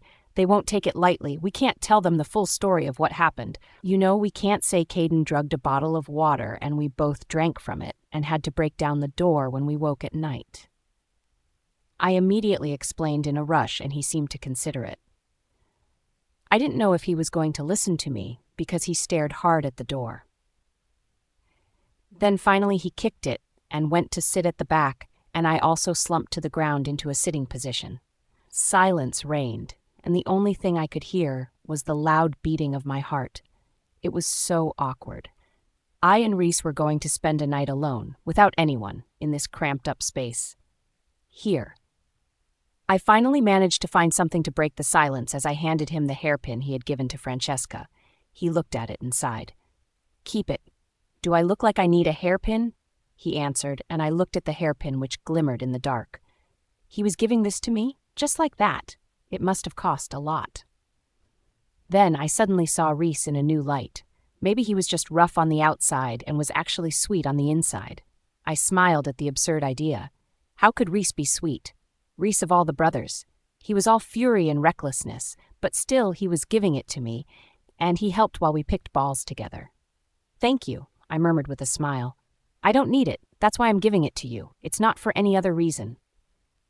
He emphasized, and I smiled wider. He was giving it to me. He could have easily given anyone else. "Stop smiling like that," he snapped, and my smile ran down only to come up a second later. Maybe living with the brothers wasn't so bad. Maybe they just needed some getting used to. Or maybe I was getting ahead of myself. Maybe they were ruthless after all, and were being kind so they could dash my hopes once more. And just then, Reese began to doze off again. My heart started to pound. Was it okay to gush over his handsomeness in a situation like that? I stared at Reese for a long while, as he was the only thing I could see well in the dark. A bead of sweat rolled down his head, and I pushed myself to my feet so I could get to the window. The window was high on the wall, so I had to place a high stool next to the wall to get to it. My only hope was that I wouldn't fall, because both I and the stool wobbled as I reached up to push open the window.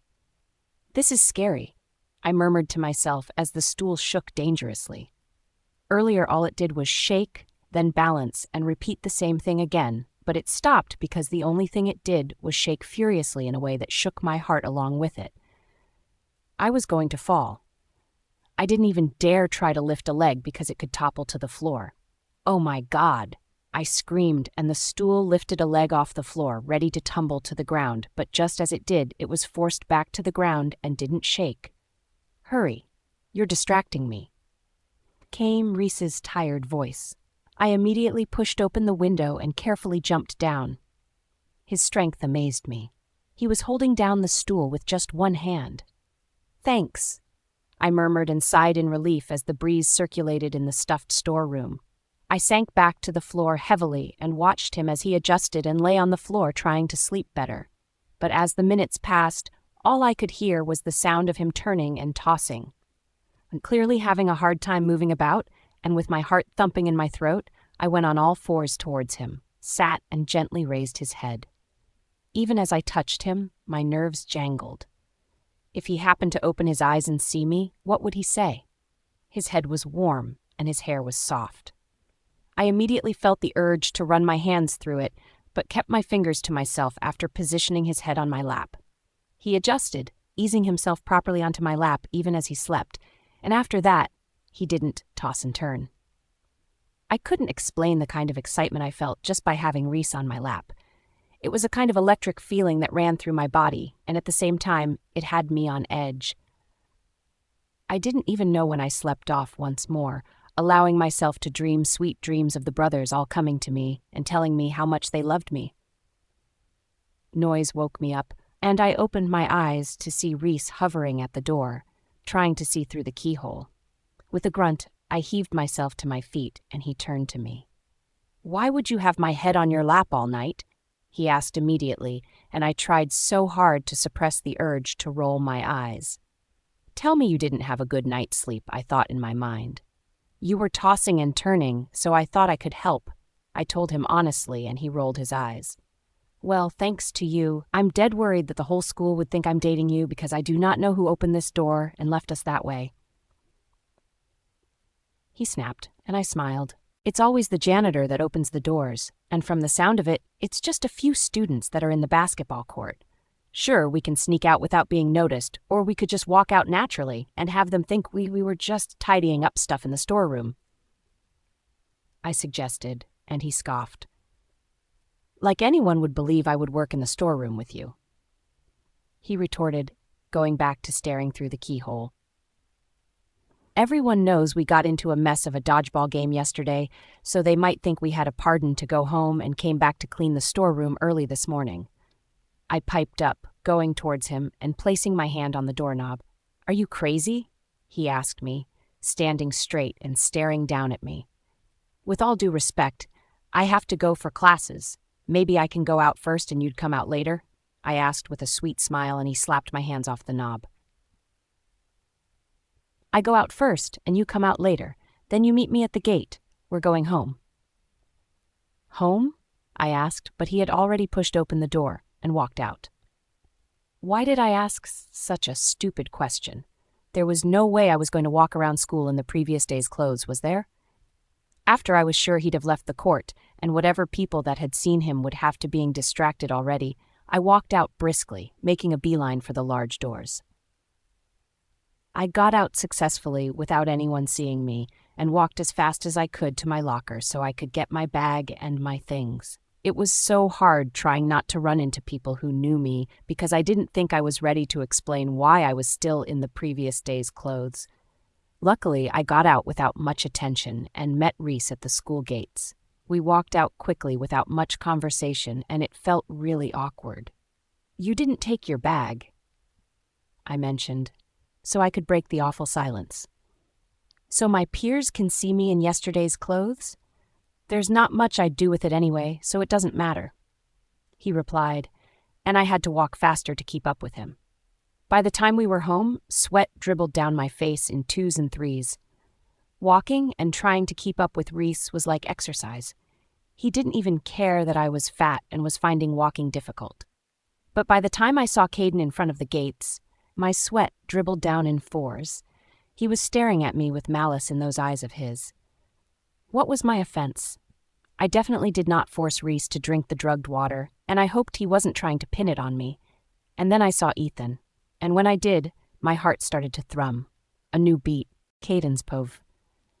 I and Ethan had been worried sick over Reese's sudden disappearance. He wasn't one to spend the night out without even calling. He knew we'd be worried to death about him, and even as reckless as he could be, he was still a little thoughtful when it came to us. His phone had also been unreachable, and it made me wonder where he could be, especially since he'd taken Urine with him. Ethan had suggested we shouldn't go to school and that we were to wait for Reese, and that was what we did until I got too impatient to wait inside. And just a few minutes after standing outside, I saw him coming with Urine, almost running to catch up with him. Had she taken him somewhere? Had she encouraged him to spend the night out? Did they do something together? Just then, Ethan also came out and came to stand next to him. "Where have you been?" Ethan asked Reese as they came close. He was angry, but none of it showed on his face. Reese didn't reply. He looked past us towards the house instead, and for some reason, I found it annoying. "Didn't you hear Ethan? Where were you all night?" I questioned, trying to keep my own rage in check. "Oh, I'm so sorry I didn't hear him. Should I say thanks to you I had a nice night in the basketball storeroom?" He retorted, and I immediately bit down on my tongue. "Nice night? Basketball storeroom?" Ethan asked with an eyebrow raised. "I think you should ask Caden why I slept in the basketball storeroom with Urine." He replied and brushed past us. Ethan followed him, obviously, since he didn't like the tone with which he spoke, and I was faced with fat-faced Urine, who continued sweating like her sweat glands were leaking. "I think we need to talk," I told her, and she immediately raised her hands up in denial.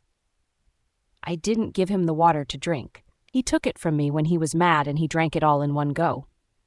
She explained with her eyes going every which way as she did. "In one go?" I asked and looked back towards the house. "Why did you give him?" I asked, then bit my lip as I realized the stupidity of my question. There was no way she would deny him water when he had asked. I sighed and turned away. Reese wasn't a problem. We'd be all good when he calmed down. After all, I hadn't meant for him to drink the water. It was originally for Urine. Urine's povey.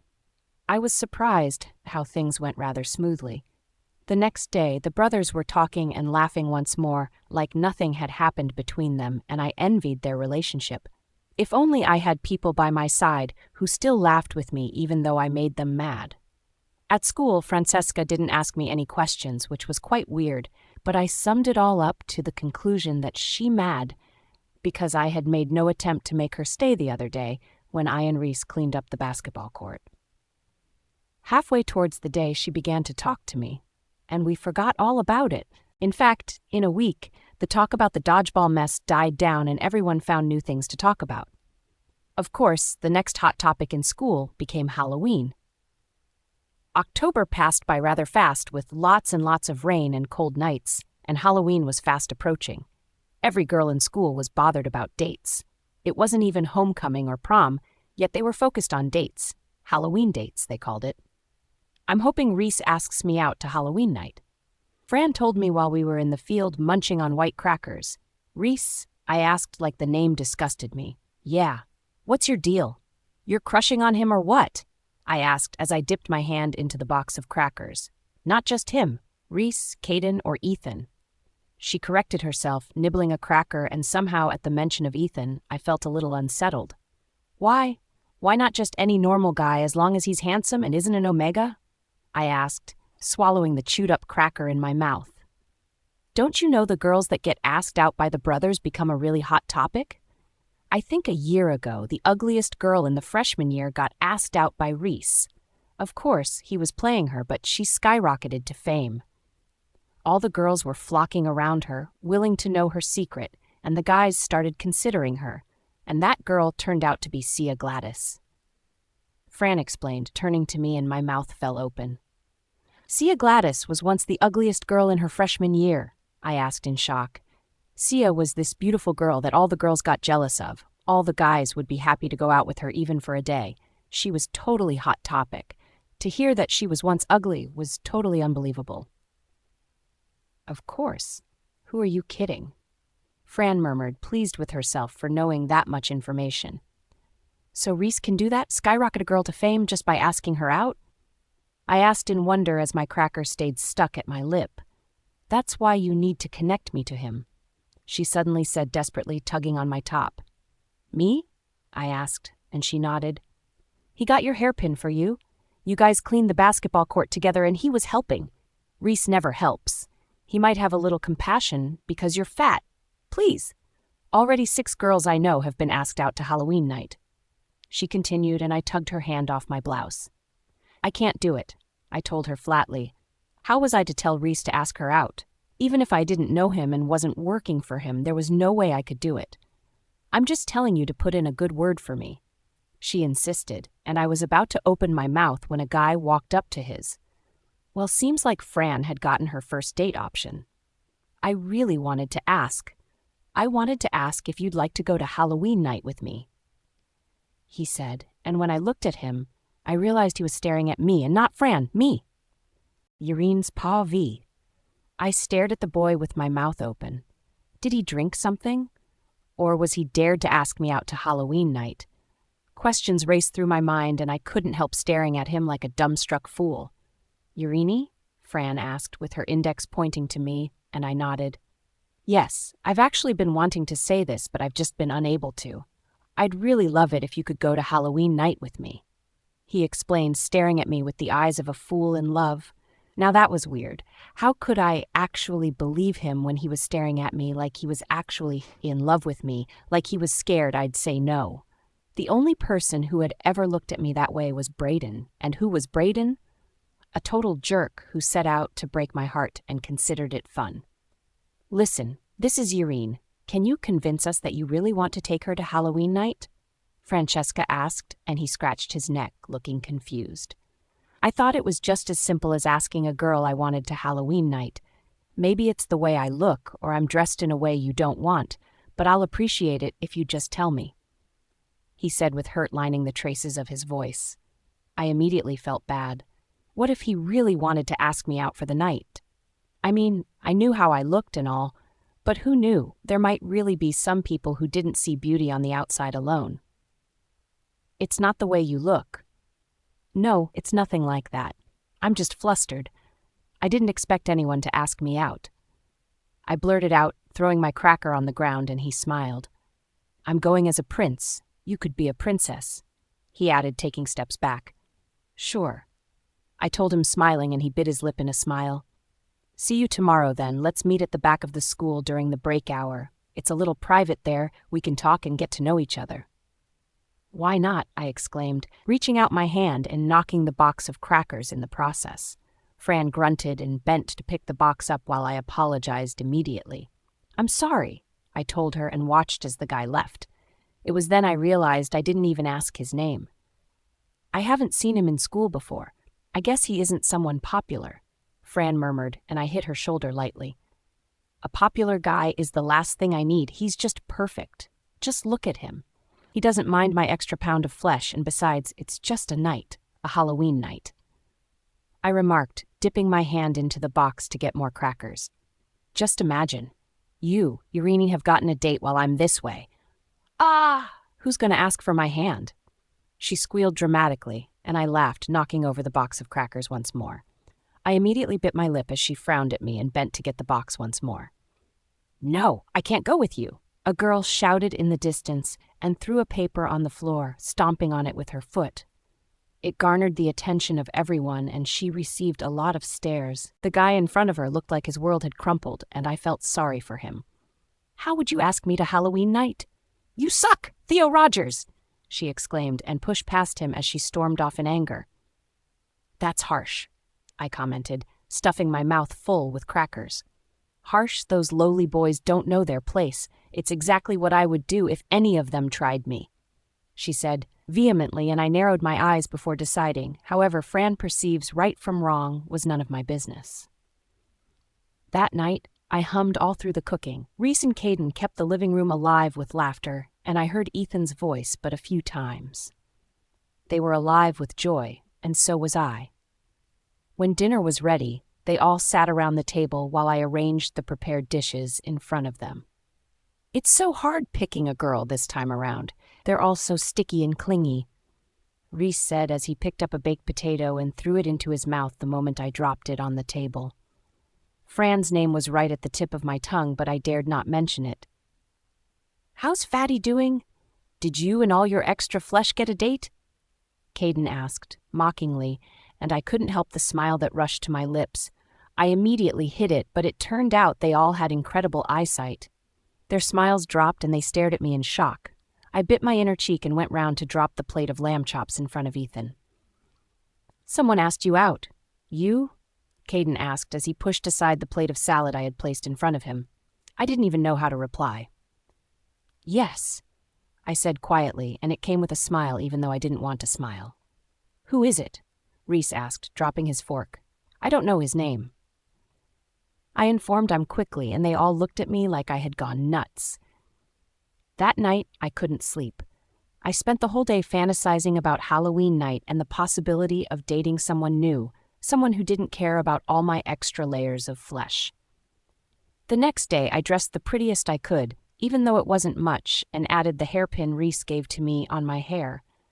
It stood out because it was way too exquisite in contrast to my simple dressing.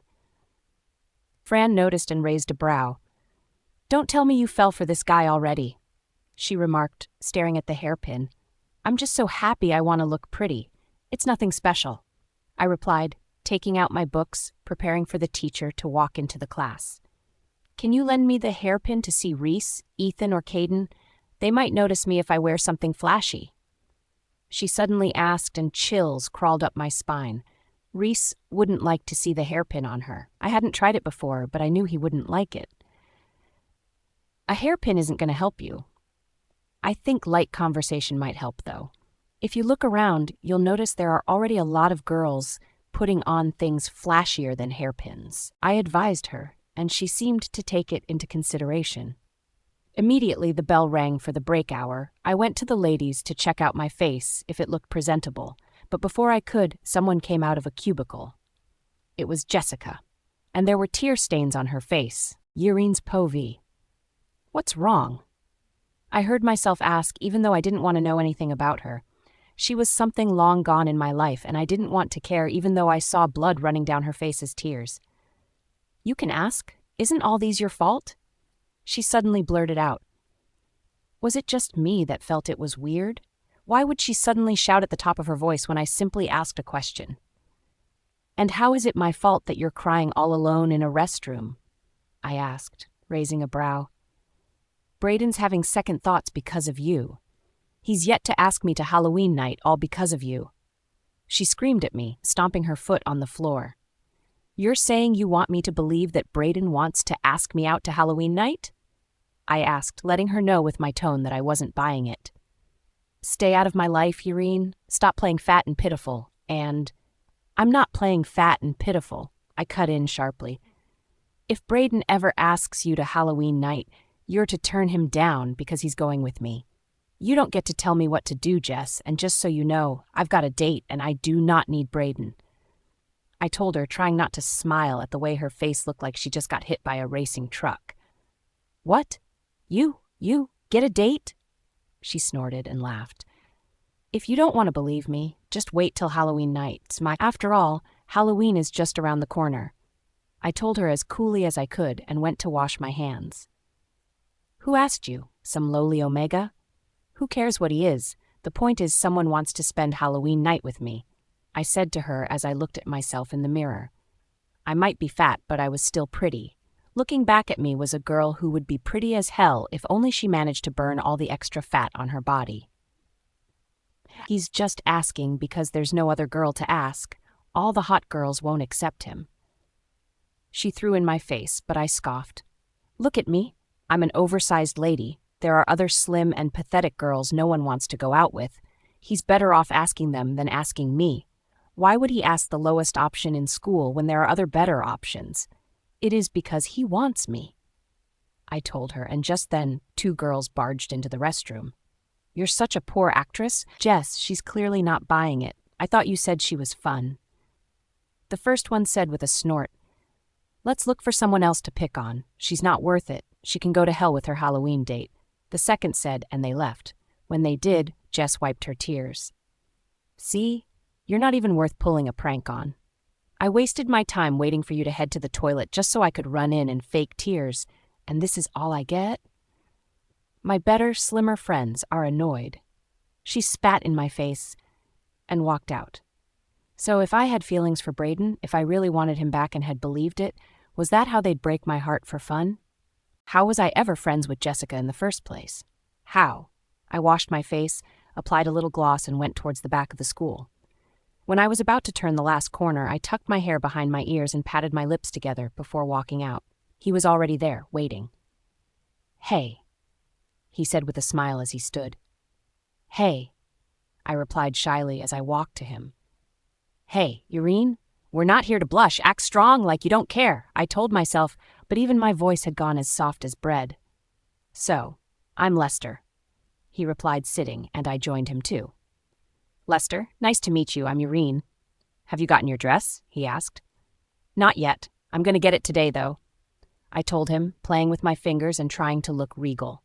You look beautiful, he told me softly, and I lowered my lids as he moved in closer. Wasn't this too fast? No, it was definitely too fast. I moved back and shook my head. You just spoilt the fun, I heard a voice say, and the whole place exploded in giggles as people came out laughing. What are they doing here? One had a camera in his hands while several others made videos with their phones. I turned to see Lester with a smile on his face. Every year this happens. You're Miss Halloween this year. He told me, then laughed. The girls came closer to me, pushing their phones in my face. Oh my, she has some gloss on. What is this? An hairpin that's too expensive for the dress? A girl squealed and they all burst into laughter. I pushed her phone away only to have 2 more shoved into her face. Were you hoping for first kiss on Halloween? Is that why you denied it now? The other asked, and burst into laughter once more. She's all dressed up? Maybe Caden would notice her? A guy said, and a laughter bomb exploded. They all laughed, calling me names, and as I tried to leave, they followed me, talking, asking questions, pretending I was a celebrity walking off the red carpet and mocking me. I squeezed my face, trying not to let the tears show. I have a date! Do you think I'm some pushover? I suddenly heard myself shout. Who was talking? Was it me? It was definitely not me. They all cackled in laughter. I came to tell Lester I couldn't go with him. I have a date. Wait till you see him. I shouted, and they all started to laugh and mock me as I tried to run away. And by the end of the day, the videos were all around school tagged with, "I have a date!"